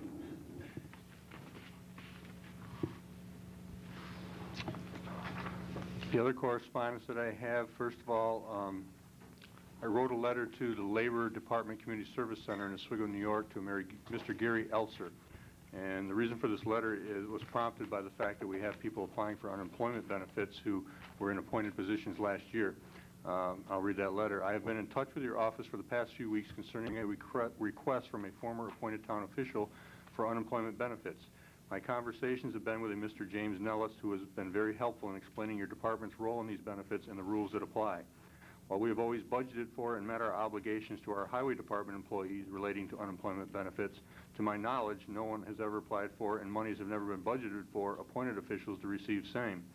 These positions are fixed-term yearly political appointments and are subject to change with every election. The town board works very hard every year to keep the cost of local government at a minimum for the already overburdened taxpayer. In an effort to keep taxes down, the position in question, that of bookkeeper, had the salary cut from $7,130 to $5,000 this year. We are paying my current bookkeeper a take-home pay of $97 a week, while the former bookkeeper is collecting $69 a week in benefits. So much for saving the taxpayers' money. If this precedent is allowed to stand, it could have a significant impact on this year's budget. Already, the former deputy town clerk has applied for benefits, and a number of other appointed persons may also be eligible. Elected and appointed town positions are not intended to provide anyone with a living, as the compensation for your time is token at best, and in most cases does not even meet minimum wage standards. People who accept the positions to become involved in their government, and serve their community. My salary as supervisor is among the highest and is below the poverty level and would qualify me for public assistance if it were my only income. Again, town government positions are not intended to provide a livelihood for anyone, and certainly not public assistance for those whose terms expire, and they are not reappointed, be it because of election results or poor performance. The applicant in question, Angel Ridgway, did not even reapply for the position, and I believe failed to mention the fact that she also holds the position of elections inspector for the town, for which she is also paid a salary of $6 per hour. As the fiscal officer for the town of Volney, I object to these benefits being paid from taxpayers' funds and respectfully request a hearing on this matter. You can contact me at the above address and phone number or at my home. The reason I did If I may respond after you finish. You certainly can, Jim. The reason I wrote this letter for obvious reasons, and some of the points I tried to make here, is that we don't budget for this type of thing.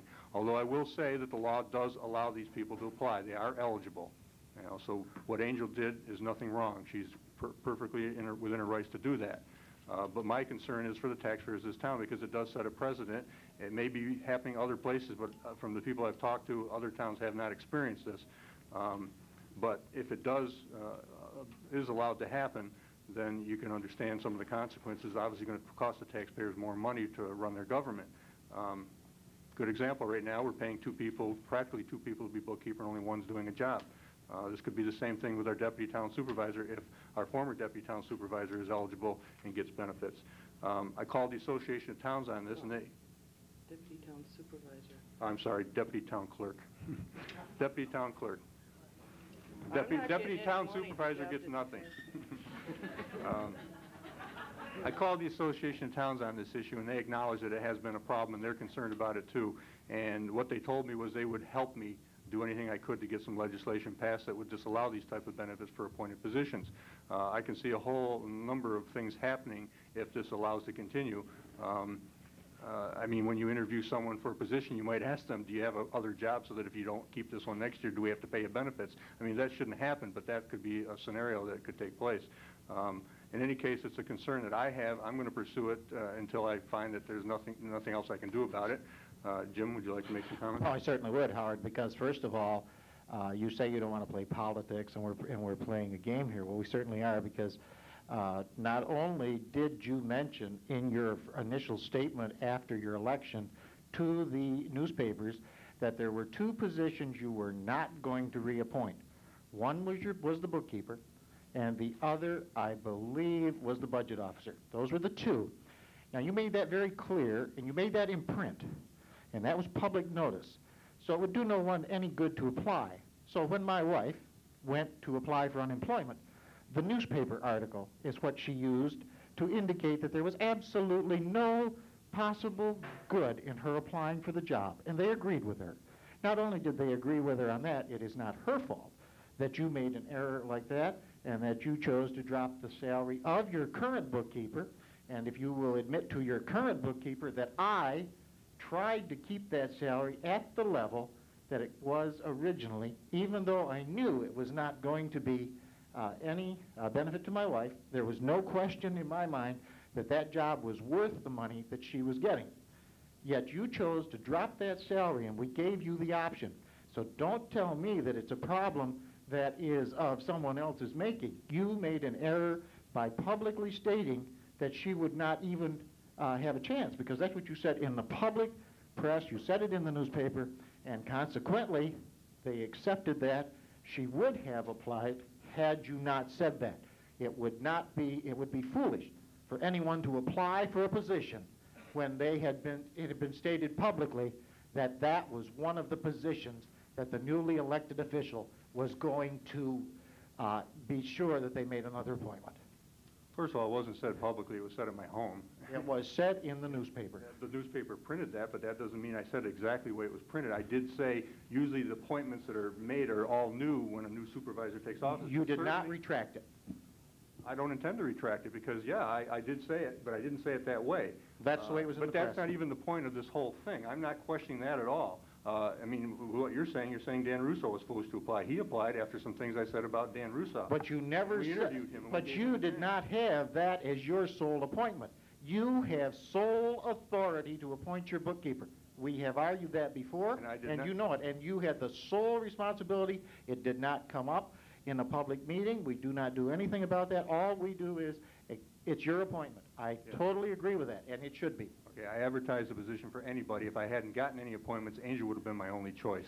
But in any case, the salary was not just my decision. That was a board decision, and the reason it got lowered is because I said, is there any way we can cut this? Because I understood from former town supervisor Don Kitts that this position was paid more than it was worth. Now, I didn't know that for a fact. I asked you, and you said, well, whatever you want to do, if you want to cut it, go ahead. But I said, well, keep it at the other figure. I don't remember you saying keep it there. You said if I'd like to lower it, go ahead. And I said, well, if it's, and we also agreed that if it was more than what it took for what the salary range we settled on, that we would increase it back to what it was too, if you recall. I do not recall that. Well, I recall that, but in Well, any case, we we had did different cut it. recollections. And you had no objection to that, and we all voted unanimously to put it in that way. And I don't have a problem admitting that. But the fact of the matter is, the point of this letter is that can we condone this type of thing, collecting money off the taxpayers for not doing anything? Are you saying then that the unemployment insurance benefits that are a part of the state of New York and the federal government laws and regulations don't make sense and should be eliminated? Is that what you're saying, As far Howard? as town government goes, yes, that's what I'm saying exactly. That's very interesting. Thank you. Mhm. I shan't say any more. Okay, in any case, I will pursue this until I find out that we can't go any further with it, and if that's the way the law is, we'll certainly abide by it, and we will abide by it until we know different anyway. But personally, I feel that we could be paying out a lot more money than what we're getting for our money if we have to apply ourselves to these unemployment benefits. Well, after all the unpleasantries, I do have one pleasant letter here. It's a letter from Mary Pelra, and it says, "Dear Gloria, thanks for taking care of Hooch until we adopted him. He is a great dog and is loved very much. The world needs more people like you. Keep up the good work for the animals." We recently appointed Gloria at a meeting a couple weeks ago to be Assistant Deputy Dog Control Officer in charge of adoptions. She's been adopting an awful lot of dogs for us and sparing their lives and saving us the money of having to euthanize them and having them cremated and so on. And we appreciate that very much, and this is someone else acknowledging that. We also... Yeah, that's... We also received a copy of the letter that William Buck presented to the legislature today to Frank Church. Dear Chairman Church, in light of the controversy surrounding the Wide Waters development in Volney, the IDA, and county government, I am reaffirming my request that appeared in the press approximately 2 weeks ago regarding an inquiry in this matter. It is my feeling it would be in the best interest of all concerned if your office acquired outside counsel and probed the allegations of possible conflict of interest and/or collusion that surrounds this development. A speedy and open resolution to this matter is warranted and requested. Sincerely yours, William C. Buck, Oswego County Legislator, Town of Volney. Thank you. One final comment on the unemployment thing. Just another point that maybe will show why I'm concerned here. Our current town clerk, Barb McEwen, is appointed to the position for this year because of a resignation. Now, if she chooses to run for election this fall, which she has to do if she wants to keep the seat next year, and she loses the election to a challenger, she will collect $5,520 next year for going home. Now, I don't know how everyone else feels about that, but no offense to Barb, and I'm sure she'd like that. But the taxpayers of the town will be paying Barb next year. And she could also have an unfair advantage in the campaign by saying, elect me, I'll save you $5,520. You know? Howard, are you saying that elected officials? No, elected officials. No, appointed officials. She is an appointed official this year, Jim. She does not fall under the elected category. And you're sure of that? I'm positive. I checked it out with the state, and that appalled me too. Well, that'll be an interesting challenge, because Sure it certainly will be.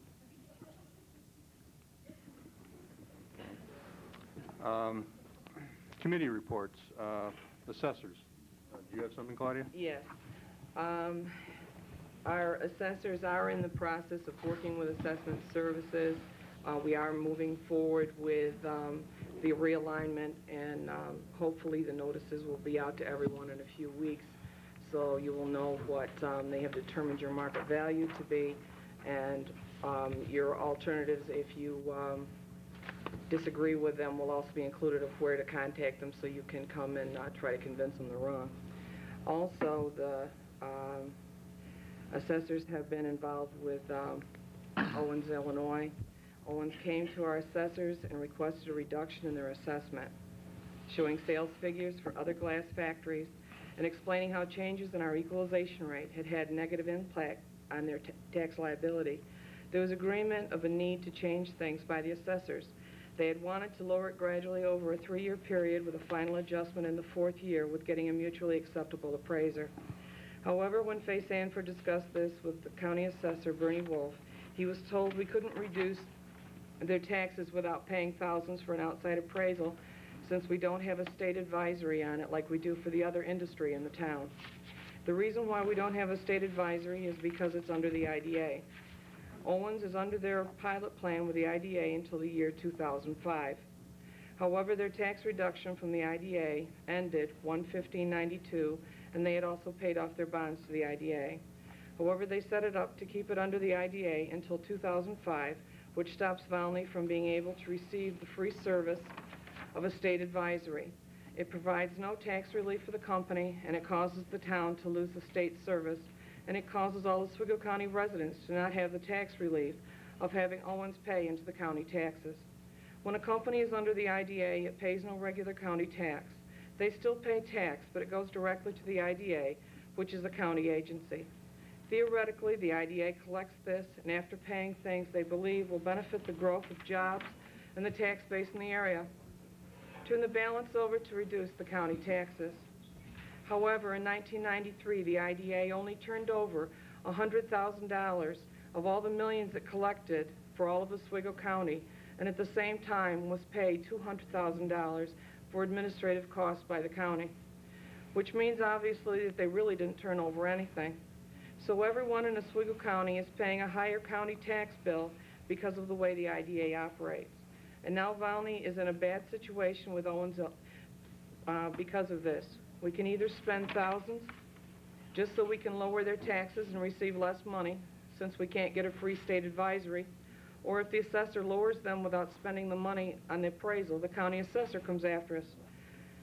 So now they can go to the grievance board. Depending upon what the grievance board decides, either Owens will be satisfied or they could sue us. Hopefully this can be resolved to both Volney's and Owens' best interest.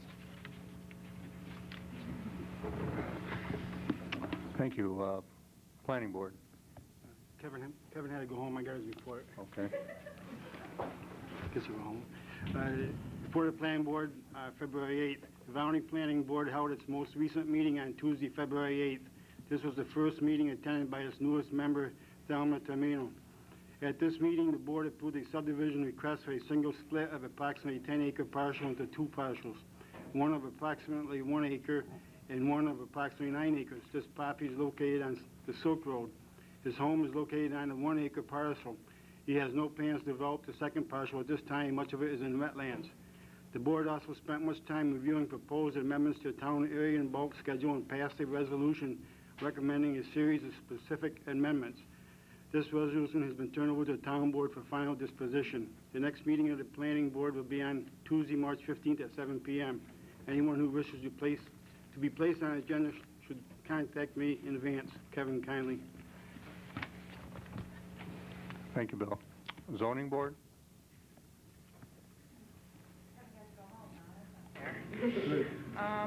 As you know, all the zoning board members attended the meeting for their schooling in Drumlins last week, and it was very interesting. Scott Shadfield and there were some other attorneys there and talking about use variances and special use variances. As usual, Scott was quite the talker. It was quite interesting, but there was a lot of information that was distributed. There's also a new book out, in addition to the green book that we picked up in New York City, and we talked about it last night at the zoning meeting, and the fee for that book is $65, and right now we don't want to have the town have to pay $65 for everyone. We want to just buy one book and look at it and just see what the difference is between the two of them before we, invest that money, if that's okay with the board. Okay, the Jayton hearing that was continued as of last night, we had a letter received from Ms. Jayton asking us to, basically our decision was we withdrew, she wanted to withdraw she wanted to withdraw the recreational use variance. And at this time, she wanted to just discontinue the hearing. The letter was unclear, but we made an interpretation that what we're going to ask her to do is we close the hearing, we're going to ask her to go back to the building inspector and start over, because she was not there to represent herself, and this has been going on for a year, and so basically we had no other alternative but to close the hearing. And the board asked a letter to be sent to her asking her to go back to the building inspector and reapply, whether it's for a recreational use or a building permit or whatever he feels the procedure needs to be done, and Bill Wade's apparently going to have to go out to the property and make a decision on that.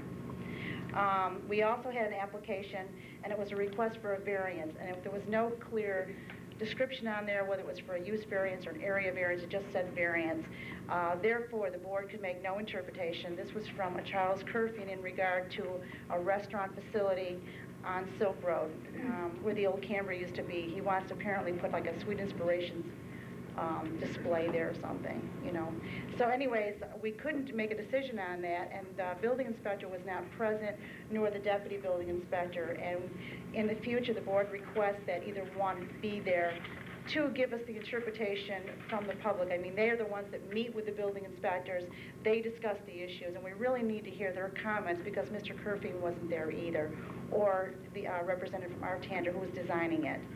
So we really need either the public, you know, the person who's applying for the, you know, for the variance, or the inspectors to be there to give us interpretation. So basically, we've sent that back to the building inspector. And basically, that's all I have. Thank you. Building inspector. I believe, I know that Mr. Wade has been talking to Mr. Kerfing, and I think he felt Mr. Kerfing would be at the hearing and know what he was asking you for. So, you know, certainly there's no problem, you know, with one of us being there if you need us or something. But, you know, in most cases, I would assume the party asking for the variance has already, you know, determined that with the building inspector. Well, I do know Mr. Kerfing is working nights. But Mr. Artander told me that he would probably be there if Mr. Kerfing wasn't, and no one was there last night, so we couldn't do anything. We'll make sure. I'll talk to Bill about it. I know he's going to be in Friday afternoon. January was a fairly quiet month. We issued one building permit which had been paid for in 1993, one certificate of occupancy, 3 certificates of compliance. We did 12 construction inspections and handled 2 complaints. Obviously, it's kind of a quiet time of year. Things I imagine will pick up for us as the weather warms up. Thank you. Dog control, Jerry? Yeah, since the last meeting, I picked up 8 dogs. The owners picked up 4 of them. I have 3 of them left at the kennel. We just picked up 1 more tonight. I've handled over 50 complaints. I talked to most of the people about the complaints. The big problem is dogs running loose. I give them a list of the town ordinance about the dogs running loose and the leash law, mainly. Most of them are very happy to just get the complaint sheet and handle it as that. I've only had to give out 1 citation after I talked to them. But it's like anything else. It's abused. The last 2 tickets I give out, after I left, they called up here and complained about it. And their dogs was loose. Their neighbor called me that they're running deer. I was going to be nice about it. I just give them the town ordinance about dogs got to be on a leash or on their property. But from now on, the tickets will be issued. Because if I give them both a ticket, they wouldn't have nothing to say to the town about it. So I was nice about it. I give them the town ordinance. And they turned around and said I was harassing them. But my assistant's an assistant. It's got her thing. We have adopted up 9 dogs. That's our last meeting. Saved the town $225 euthanasia fees. We also have $90 made in adoptions, which amount to a total of $315 so far this year.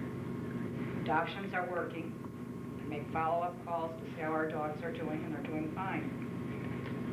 Today, we picked up a yellow lab puppy, about 2 months old, out on Howard Road. If somebody's missing them, please call us. We spoke to the Say Video Productions that are nice people that does our meetings, and they're going to go to the kennel to take what dogs we have so we can show the people what we have for adoption. Thank you.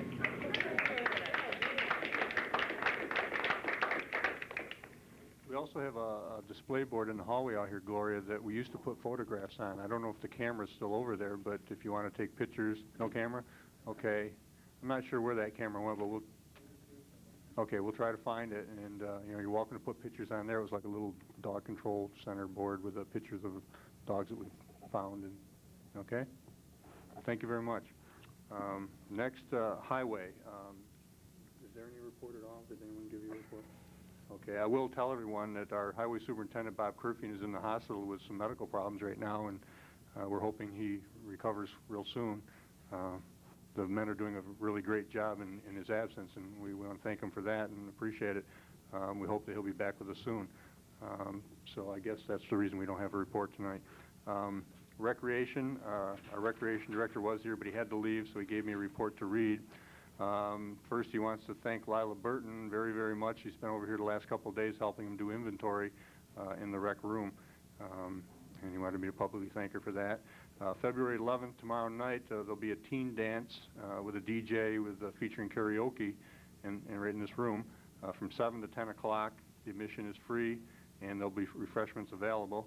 March 5th, the Volney Family Night Skating Party at the War Memorial in Fulton from 8 to 10. Kids will be free, and the adults will pay a small amount, I think, for rental of skates or something. March 18th, St. Patrick's Day Bingo Party at Town Hall from 7 to 8:30 for ages 9 through 17. April 16th, Arts and Crafts and Table Games from 9:30 to 11:30 here at the Town Hall. I believe that's on a Saturday morning. May 15th, a tentative date for a roller skating party at Bailu Skating Rink from 5 to 7. Kids are free. Adults will be charged a small admission. There'll be a rec committee meeting March 3rd here at the Town Hall.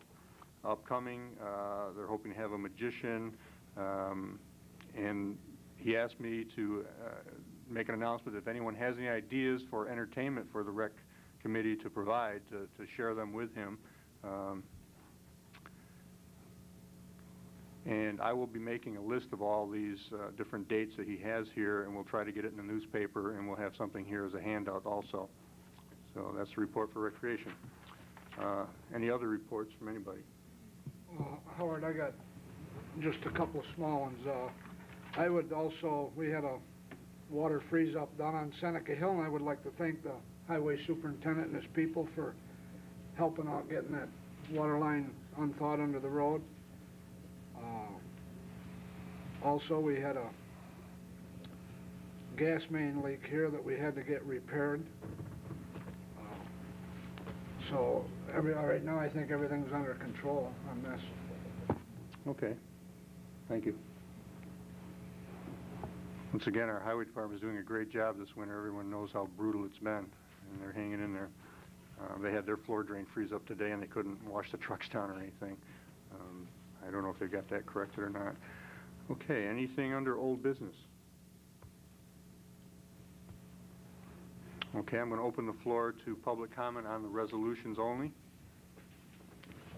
Okay, one thing, Howard, before they comment on the resolutions, on Resolution 9471, it says costs associated with engineering and the seeker process. That should say legal instead of seeker. The legal process? Yeah. Okay. In case there are any legal costs that we have to incur in order to give a hard look at a project.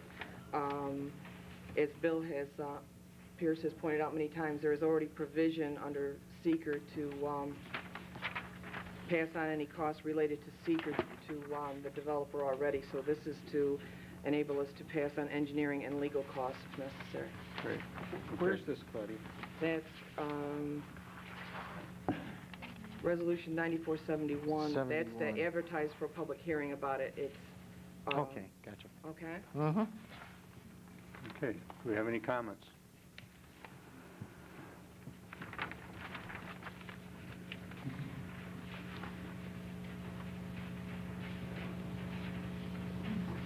Okay, hearing none, we'll move on with the resolutions.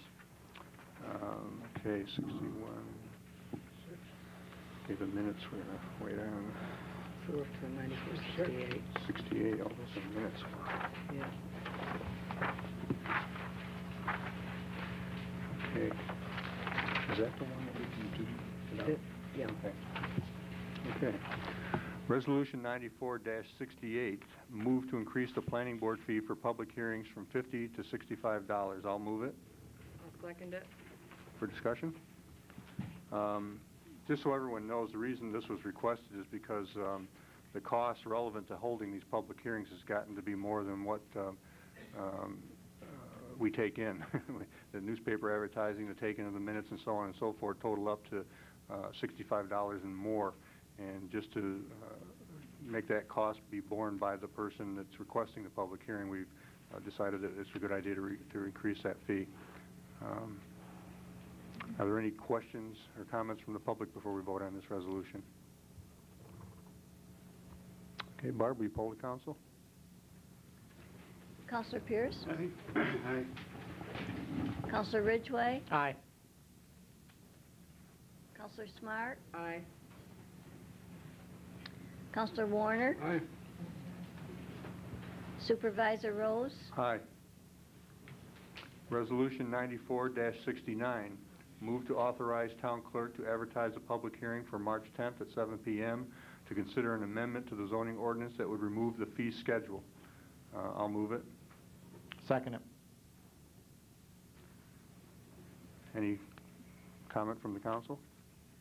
This is not that we're removing fees, obviously.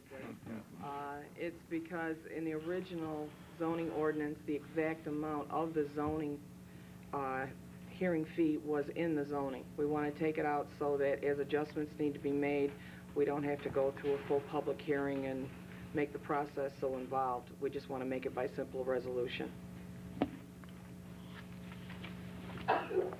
Any other discussion on the board? Any discussion from the public?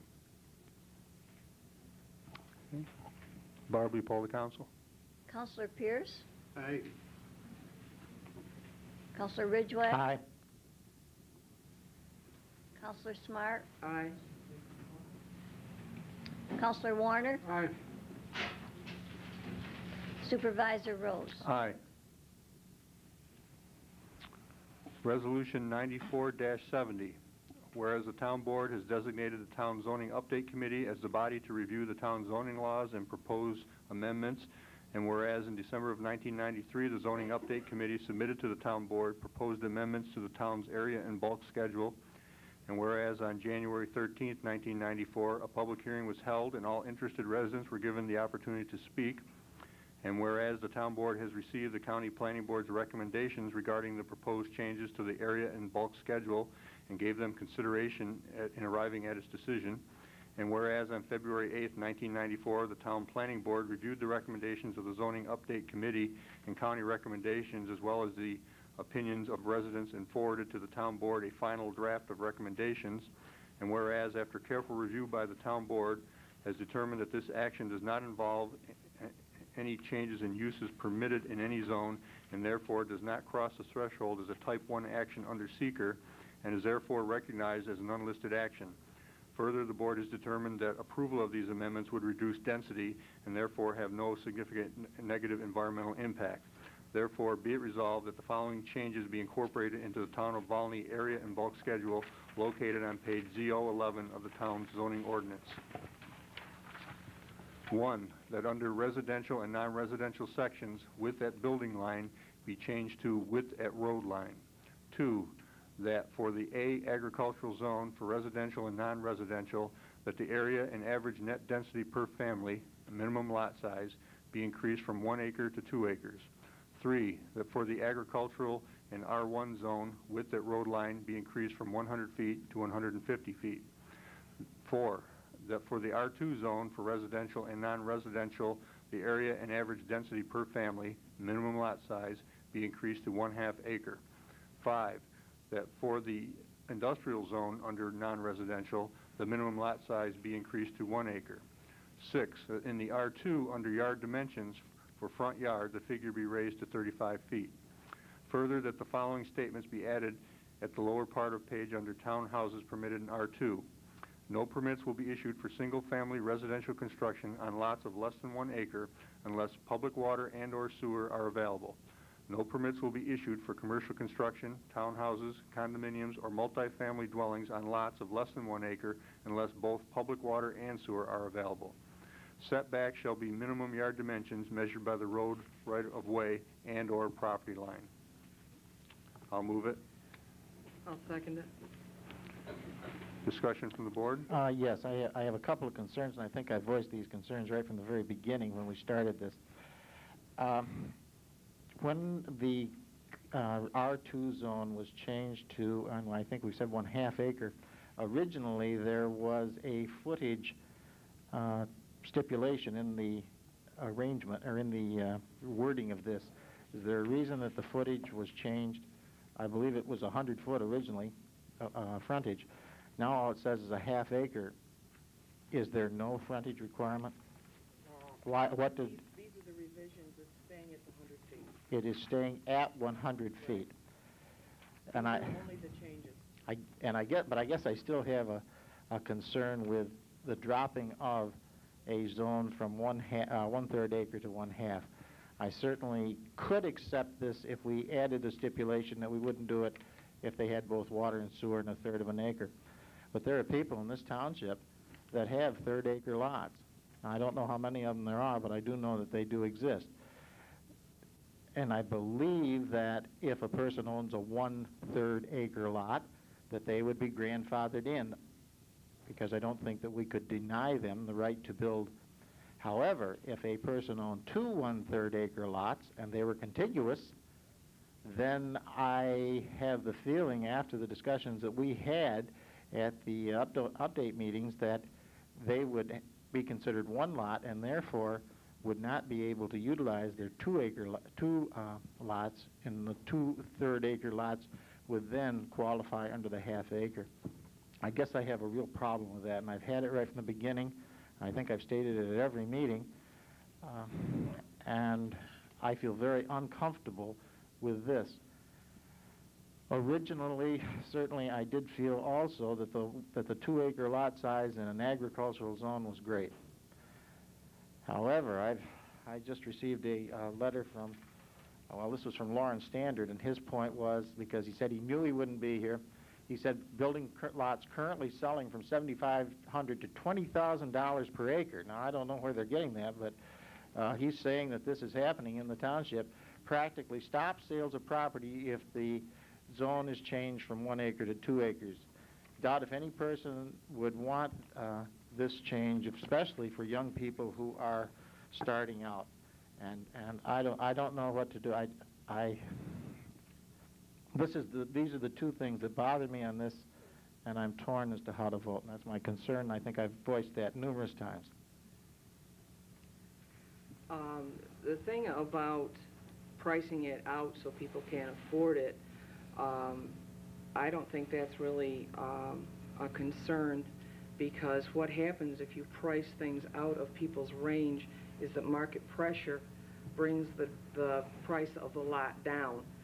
So what it means is the people would end up getting more property for not very much more money.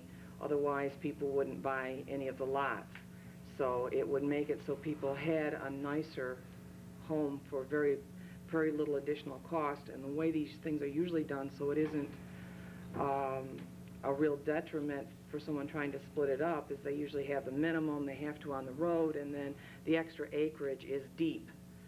And I know from doing people's taxes that a lot of people get sold a bill of goods about, well, you can divide up your property and make a killing on selling all these lots, but then you got to put a road in, and by the time they put the road in and do all the horsing around that they got to do so they can sell this back acreage in individual lots, they'd been further ahead selling bigger lots to begin with because they didn't make any extra money.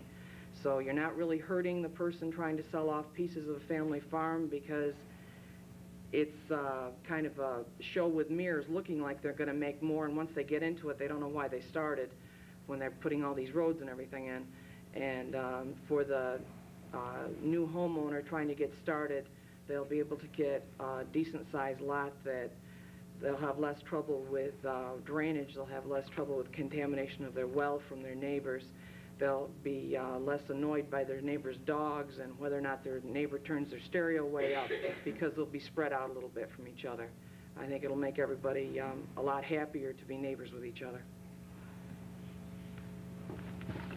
Also, looking at being on the plan board for 3 years, we have a lot of, at the public hearing, we didn't have no dissent from the general public. Most of our public has had trouble with water and sewage. An acre of land with a new house laws, you got to have 100 feet between your well and your septic tank. And if you've got 100-foot frontage on a lot, and only 1 acre, and your next door neighbor is the same size, it's hard to have a leach field that if it goes bad with 50% reserve, you can't get the new leach field in. Then you have to go to an engineered leach field that costs a great amount of money. Many of the complaints that we have on 2 acres are from developers. Yet, in the 3 years of sitting on the planning board, there's not one developer in the town of Volney that has not had waivers to the developments. They all have. And the ones that have come back to question us are the ones that were given the bare minimum 1 acre lot. We're having problems with water and sewage. And by a law being 1 acre, we had to give it to them, knowing that it was buyer beware, and people when they're trying to buy land, sometimes they don't look at the aspect of putting the life supporting system on that lot until after they buy the land, and the developers won't tell them, even though in our major subdivision regulations, without public water, public sewers, developers are supposed to put in the private sewage treatment systems on each of these lots, but every developer has been wavered that. So I believe, as far as the developer saying that it's just going to price land out of your reach, an example here in the town of Volney, I believe up on the town line road, we had a developer come in with 5 acre lots. You could buy 5 acres for $20,000 to $25,000.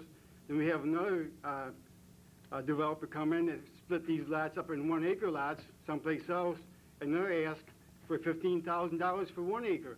So in the sense of competition and everything, maybe the places, people, new homeowners like that would get a break and wouldn't stumble into a trap of the buyer beware syndrome. Because once they buy that land, they're stuck with putting in a costly septic system if it won't perk properly or something like that. At present, the engineered systems can go up to $15,000, and that's quite an added cost to an acre of land that you might have paid $15,000 for. And in the interest of the general public and everything, I believe that the 2 acres is good. And if there's a problem with developers, and when they go through development plans or a planning board, they have relief granted in there. Yeah, Bill, just a couple of comments. I thought that item number 3 in this, when you had the width at the road line to be increased from 100 to 150 feet, that's fine. I'm ambivalent on the 1 acre to 2 acre. I guess that's not my big concern. My big concern is on the half acre lot for the R2.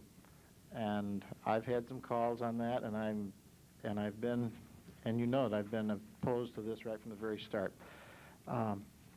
The one other thing that you pointed out was that the raised bed system on sewage, it seemed as though you were saying that if I had a 2 acre lot, I might not have to put in a raised bed system. Well, that's not true, because I've got X number of acres. Well, I've got a trailer pad on a 40 acre piece of property, and basically I had to put in a raised bed system, and I had to expend those monies, even though I had an abundance of property. So it's the perk test that determines whether you have to put in a raised bed or not how much land you have. But I guess my major concern is that half acre on the R2. And the half acre R2 is usually located near your cities that can supply water and sewage, and at the developer, when they develop these R2 areas, when they want to go to half acre lots, they'll put the water and sewage, and this is how you get your infrastructure into your community. But if they have... It's not the present taxpayers that should be paying to put in your sewage and utility services for developers. I don't think I'm saying that. I'm just what I'm saying, Bill, is that if you have water and sewer, I don't think a 3rd acre lot's too small. I think that's up to an individual to make that decision. If a developer wants to go with a half acre lot, or if they want larger, but if they have both water and sewer available, I don't see the necessity for the half acre lot. Well, I have a friend who lives down on Long Island, and down there they have water and sewer, and they have small lots. And because of pesticides and fertilizers, gasoline spills from people's cars in their yard, other spills from garbage, mowing the lawn, things like that. The ground has gotten contaminated, and it has gone down in and gotten into the aquifer. They have clubs down there. They're called 1 in 9 clubs because 1 in 9 women have breast cancer. He really stressed to me when I talked to him over Christmas that if we had any opportunity in our town to stop this type of packed-in development before it happened, to do it. Down there, they have the problem. There is nothing they can do except hope there is some type of technology that comes up that will correct some of these problems. Since we don't already have this type of sardine effect in town, it would be better if we didn't get into it.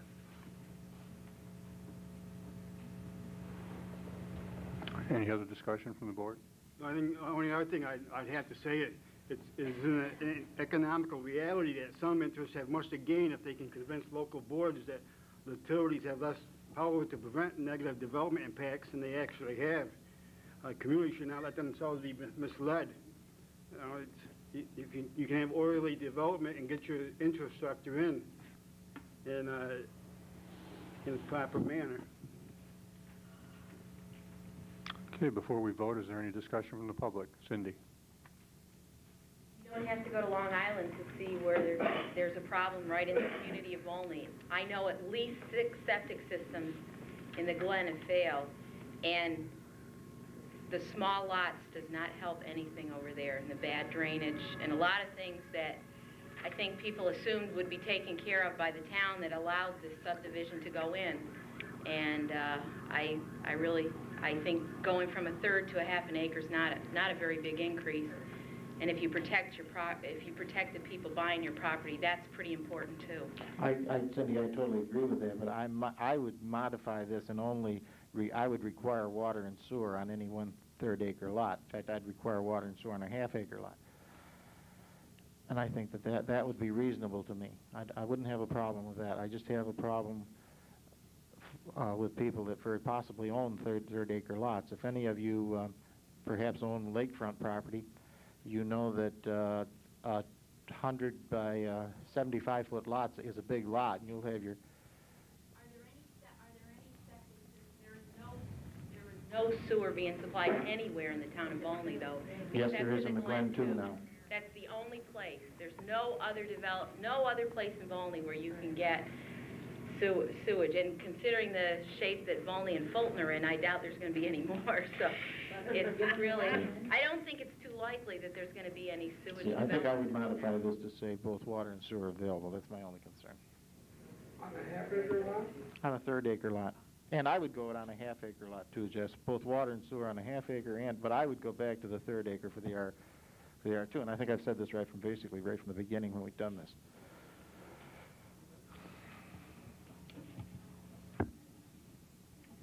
Any other discussion?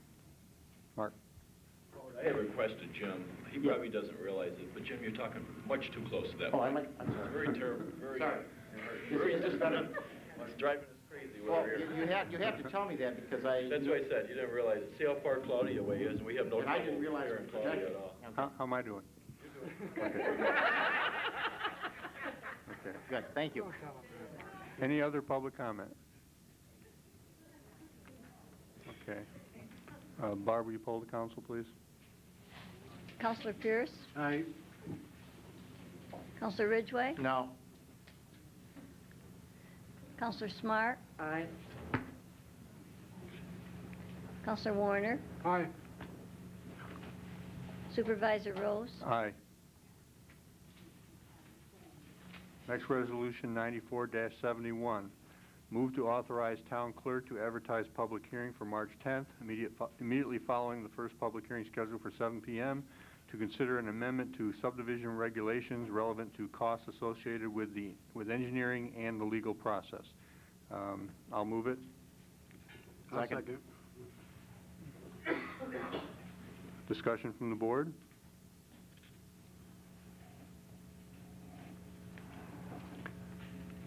Any discussion from the public?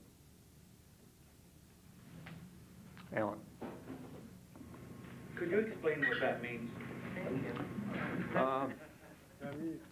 Yeah, Bill knows more about it because he served on the planning board and had to deal with it. There's a state law that we can have the developers do the engineering. The towns can't afford engineering and lawyers on these subdivision review processes. And there's a state law that allows us to do this, but we have to have a local law to be able to use it. Under the seeker process, there's a stipulation in there by what kind of a development going on, and we can use that to get engineering and other expert studies done if we so to use. But we have nothing to support our subdivision regulations as far as making the developer pay for the cost of the engineering and stuff like that, related fees, unless we have a local law to do it.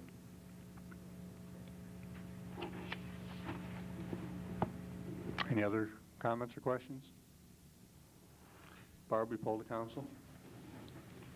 Counselor Pierce? Aye. Counselor Ridgway? Aye. Counselor Smart? Aye. Counselor Warner? Aye. And Supervisor Rose? Aye. Resolution 94-72, move that in compliance with the town law section 123, the town board has duly examined the 1993 criminal records and dockets for each town justice, and the fines therein shown have been duly turned over to the proper officials as required by law. Further, the town board has examined the statement of the town clerk, which shows the receipts and disbursements for the year 1994. This statement shall be on file and become part of the minutes of this meeting. I'll move it. Second. Discussion from the council? The only thing is, I wonder if we should add that the regular books of the town have also been examined, because I believe we are supposed to look at the supervisor's books also, and it has been done. Okay. Sure, we can do that. I borrowed this from last year's, and that's how we did it last year, but I don't mind adding that. Could you give that wording again for Barb to write that down? We're going to make an amendment to this, or add to this. That's amendment. We need to go through the amendment process again. Oh, lovely. Or we can make it as a separate, whatever one you want to do it. Just make it an amendment, because it'll still be the same number, so why don't you just move to amend it? Well, what you can do is, if you make it a friendly amendment, you wouldn't have to go through that whole process, and if the maker of the motion would accept it, all you'd have to do is do the wording. If it's a friendly amendment and is only to clarify or to do something that would not change the intent, then it's legal. So if you just add the wording, then the maker of the motion does it. It's perfectly legal. I consider it a friendly one. How do you want to say this? Okay, at the end of the statement about the town clerk, I would, instead of a period, make it a comma, and add, and the town board has examined the books of the supervisor. Just put "and the supervisor." And the supervisor. Which show the receipts, and then the verb would become plural. Okay. Okay. Okay, we have a second to that. I'll second it. Okay. Any questions or comments from the public? Barb, we poll the council? Counselor Pierce? Aye. Counselor Ridgway? Aye. Counselor Smart? Aye. Counselor Warner? Aye. Supervisor Rose? Aye.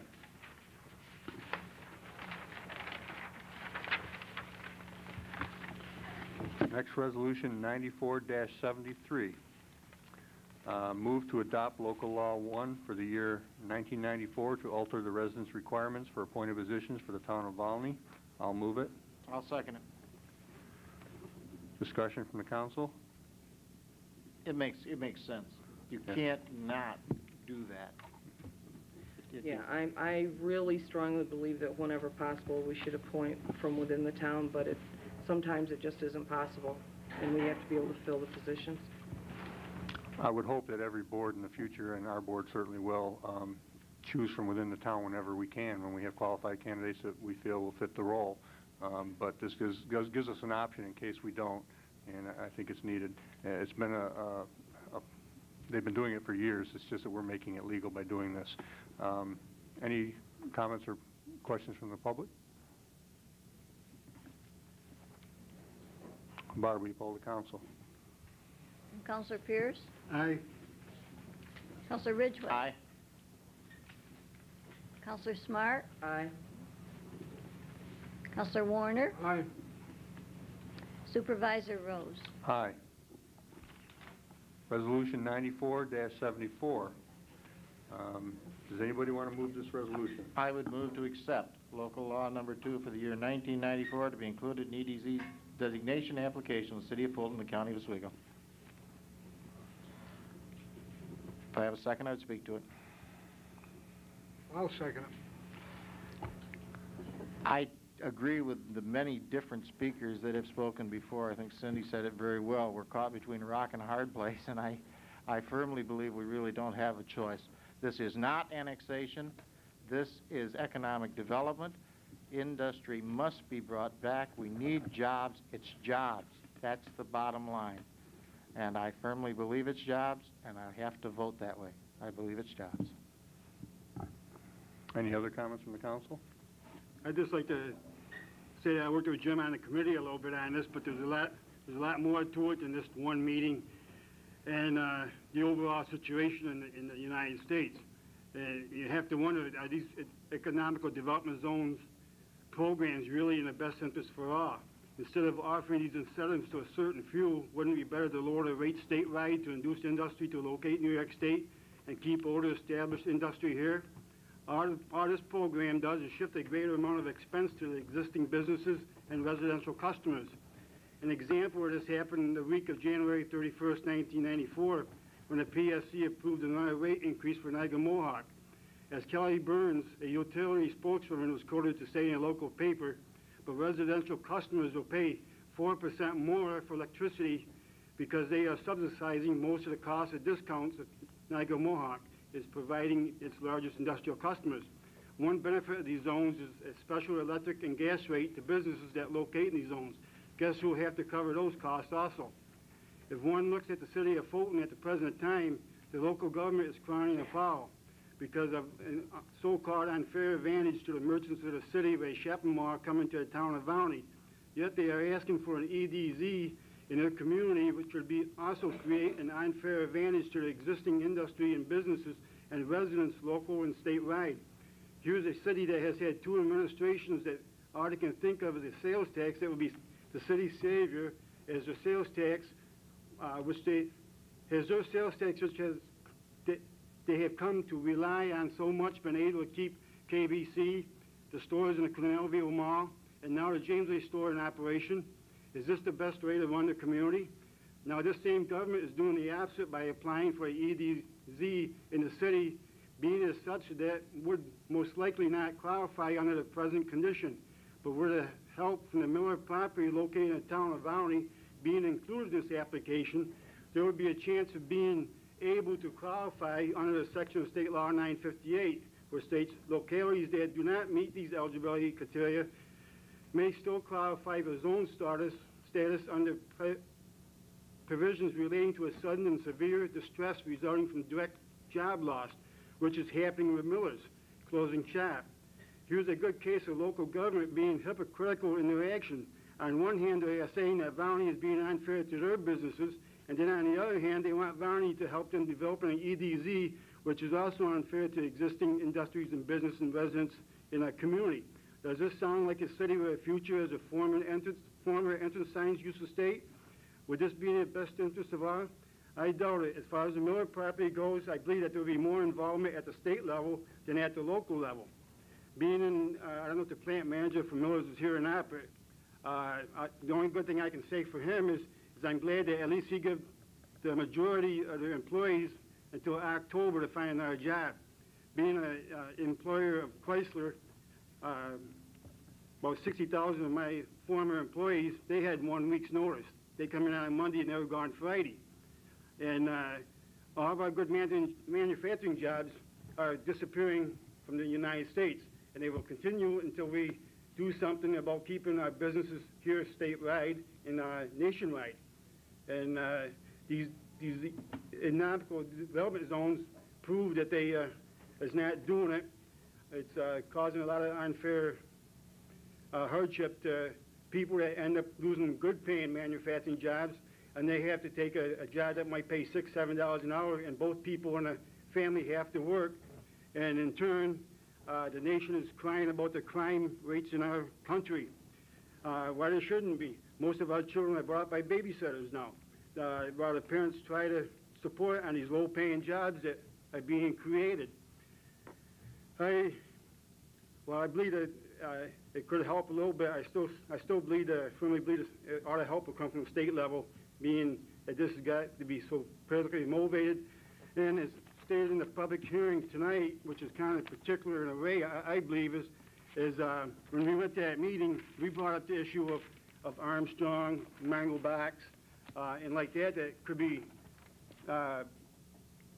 put in there. But one thing with like Armstrong, it's an old business with a lot of old buildings and everything, and it's pretty much unremarkable. Miller's being might be 20 years old, but the building is fairly modern. It's got water, sewage, it's got a lot of things there. It would be a good, remarkable thing for them. But they do have, like they said, they want to keep 25% more reserve.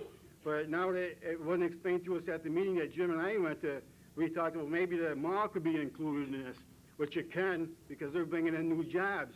But we weren't told this at that meeting. Maybe if we knew this information at the meeting, maybe we would have included Armstrong or other industry in our community. So in that sense, I recommend disapproval, but Bill? I'm not sure we attended the same meeting, because are you saying that we didn't discuss the opportunity or the possibility of including Armstrong? I told you we brought it up, but we didn't ask them to include it. We did not ask them to include it. We did say that there was a possibility of doing it at a later time, and the possibility was, in the event that Armstrong was to decide that their plant was old and they needed refurbishing, it would give us an opportunity to bring them into the EDZ to offer an incentive, was my understanding, and that was still certainly a possibility. Not that it was turned down. We could have put we could have, but we also know to make this quick and make besides the fact that it could be included at a later time, the major thing here, according to law, is Miller's sudden closing. You know, this gives them the opportunity a very good opportunity of being selected this year. But what about the rest? I think they said it was 60 people, 60 communities that applied for this, and only 15 get it. Is it really fair? I don't know. But I don't. Bill, someone's going to get that EDZ grant. That's the trouble. It's going, like it or not, whether your community is the one that gets it or whether it's some other community, it's going to bring dollars and it's going to bring jobs into that community. And it's an incentive to bring industry in. And the problem that I have is that if we don't bring this in, I don't believe that we have the clout to bring another industry into the Miller plant. I don't believe it. I think we need the EDZ, and I think that we are going to cloud this with that annexation thing, and we're wrong. Well, I'm looking at the aspect of the comments from Governor Cuomo, and he has helped us for political reasons at Chrysler and DeWitt with money. More than the EDZ will, and you've got to have the zone to do it. And I think that the manager of Miller was very, very accurate with his statements. If he was here, he would vote for this. Philip Morris is dealing directly with the governor. This is an election year. Cuomo is known as the friend of downstate. This would be a perfect political opportunity for him to prove that he cares about upstate, and I can't see doing anything that would make it so that Miller's gets a Hugo from the county instead of a Ferrari from the governor.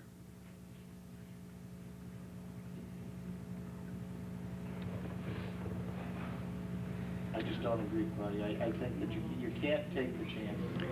You can't say maybe this is an incentive. It's going to bring money in. It brings taxes in. It puts people to work. It makes them taxpayers rather than on the welfare rolls. It is money in this entire region. We need it. Any other comments from the board? Okay, I have some comments I'd like to make. I've been wrestling with this subject for the last month, and it's a difficult one. It really is, because what Jim is saying has some truth to it, and what Bill is saying has some truth to it. And the annexation issue doesn't enter into this as far as I'm concerned. It's a separate issue. But some of the things that do enter into it, my concerns especially, have to do with the IDA's role in a lot of things. And I know they're not part of the EDZ thing, but they will be involved with it if it happens, I'm sure. One of my concerns, and I just wrote down some notes, my concerns about IDA type things. Of the jobs being claimed as created or retained, how many were the result of projects that were eliminated other jobs as a result of the unfair competition advantage being provided to the firms receiving these government IDA subsidies? There are numerous other questions, but the essential fact remains that the costs of IDAs are clear and substantial, but their benefits are questionable. I'm going to refer to an opinion editorial in the Pal Times. I'm not sure the date. It was just last fall, though. And it quotes Operation Oswego County's involvement and how upbeat it was and how dynamic it is and all these great things are going to happen. And in there's a quote from former Senator Barclay, who this editorial says he was dead right when he said that the way to create wealth and jobs is through the private sector. Yet he's talking about all this from public funds, in the sense that our tax dollars are going to subsidize these things. This is the thing that I think bothers me the most about IDA and possibly EDZ. I just got almost an $1,100 electric bill this past month for the last 2 months for my home and my shop, and I average about $500 normally, but this has been one brutal winter. But I also know that my rates keep going up every year and my electric bill keeps going up, and I'm a small business too. I try to operate the best I can under the conditions, and it hasn't been easy for me of late either. I'm not trying to say that I'm not business friendly, because I certainly am. My business relates directly to the impact of other businesses in the area. Miller Brewery was about 25% of my business, and that's going to hurt me and my business. But at the same time, I was elected to represent the taxpayers, and some will say that this does benefit taxpayers. I'm not so sure it does. I'm not convinced that it does. The taxes keep going up. We're going to face a significant tax increase next year, based on some of the assessments that are being lowered for industry and utilities. And, you know, there is no free ride. Someone's going to pay the bill, and I think someone in the audience earlier said that, sure, we'll give them a break, but our rates will probably go up to take care of it. I don't particularly like that idea. I don't like that concept. It's true that this is going to happen whether we approve it for here or not. Someone else in the state will get it if we don't. Does that mean we keep condoning this type of thing, keep condoning this being held hostage by industry and government? I don't think that it does. I just feel that someone has to say no. Now, sure, the message may not be heard down in Albany or wherever this is derived from if we say no to this up here, but it could be. And we could send a letter if we decide not to go for this and say, hey, enough is enough. Let's start taking care of the taxpayers of the state and maybe make the whole state an EDZ zone. Let's cut taxes for everybody. Let's try to cut back where we can. It seems like so much of our tax dollars is going to bureaucratic type functions, and I don't know if we're getting that much benefit out of it. It hasn't been proven to me anyway. So I kind of feel the same way as Bill does. I think I'm leaning more towards his side right now because of you know, the things that I've been dealing with the past few weeks here. But I'd like to hear some more comments from the people. And Mike, if you have any other comments to support your claim in this, or Carol or Jeff, feel free to comment on it as well. I want to make the right decision, but right now that's the way I'm leaning. So I'll open the floor to public comment if there's nothing else from the board. Yes, sir. One thing, my name is Mike Volney. I live on East River Road North in Volney. Someone made the comment tonight about $100 million created 450 jobs. Is that accurate? Anybody back me up on that? What I stated was that there's been $100 million invested by the private sector in the city of Oswego that creates approximately 400. Seems like that's a pretty stiff price for a little pile of jobs. Not for manufacturing. The average cost per job in a manufacturing plant is in the neighborhood of about $100,000 per job because the investment in equipment and such. It's not a concept, it's a fact. I just think that we don't need Big Brother stepping in here to do what creative free enterprise could do, given the reins being loosed. Let's drop all the politics and all the Big Brother government. Let's do it local. That's all I have to say. Do you have any other comments? It is a state program. The incentives that are being brought to the economic development zone are basically all state incentives. Obviously, I can't affect how anybody votes here tonight, but it does mean jobs. It does mean the future for people in terms of having opportunities to seek employment. If it's not voted in favor of the economic development zone, all I can say is we've done everything we could on this side to try to make that happen and mitigate the problems at Miller Brewing Company that's going to impact upon the county and the Fulton area and the Volney area specifically. We hope that won't happen. We hope we can see beyond the short term here and look into the next decade, because that's what the economic development zone means. It means opportunities for jobs for the next 10 years. It's not just us sitting here, it's the children of these people sitting here. If we think we can do everything locally, I think that's very narrow-sighted, because we have always been involved in using federal dollars for infrastructure programs. The Small Business Administration is a federally funded program, and there's hundreds of firms in Oswego County that actively is involved in the SBA program. We facilitate getting SBA loans for our companies.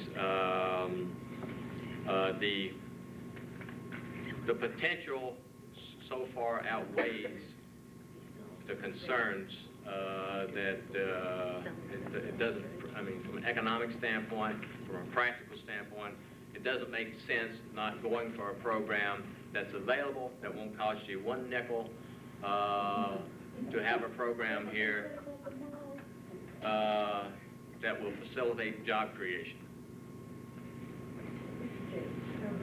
Jeff. I would like to just read a couple excerpts from an article in Forbes magazine that was entitled "The Fight for Jobs." Whether we go for an EDZ or we don't go for an EDZ, we're still located in New York State. And we're competing, as we know that companies, when we used to think that the competitor was the next closest brewery, unfortunately the competitor is a sister company that might be located in North Carolina and Georgia. 1 in 3 Americans who lost their jobs during the recession was a New Yorker. California, New York, Pennsylvania, and Massachusetts are among the highest cost states. In every case, high taxes and niggling regulation are major reasons for the high cost. In 1965, 154 of the nation's 500 biggest industrial corporations were headquartered in New York State. Today, there are 53. During the now-ending recession, 1 in 3 Americans who lost their jobs was a New Yorker. Then there are the fees. It costs 4 times as much per mile to drive a truck south toward New York City on the New York Thruway as in I-80, the interstate highway that enters New York City from Pennsylvania. New York's corporate tax is among the highest in the country. It's even more burdensome than it looks. This trick is done by burning corporations under dozens of minute little tax charges on petroleum, phone bills, and electricity. We believe that an economic development zone is going to give us the upper hand in keeping companies here, encouraging them to expand, and bringing in new ones. And our 24 vacant structures that we currently have in Fulton And on a 250-acre site that as of October 1st, the town of Volney will have vacant. Charlie.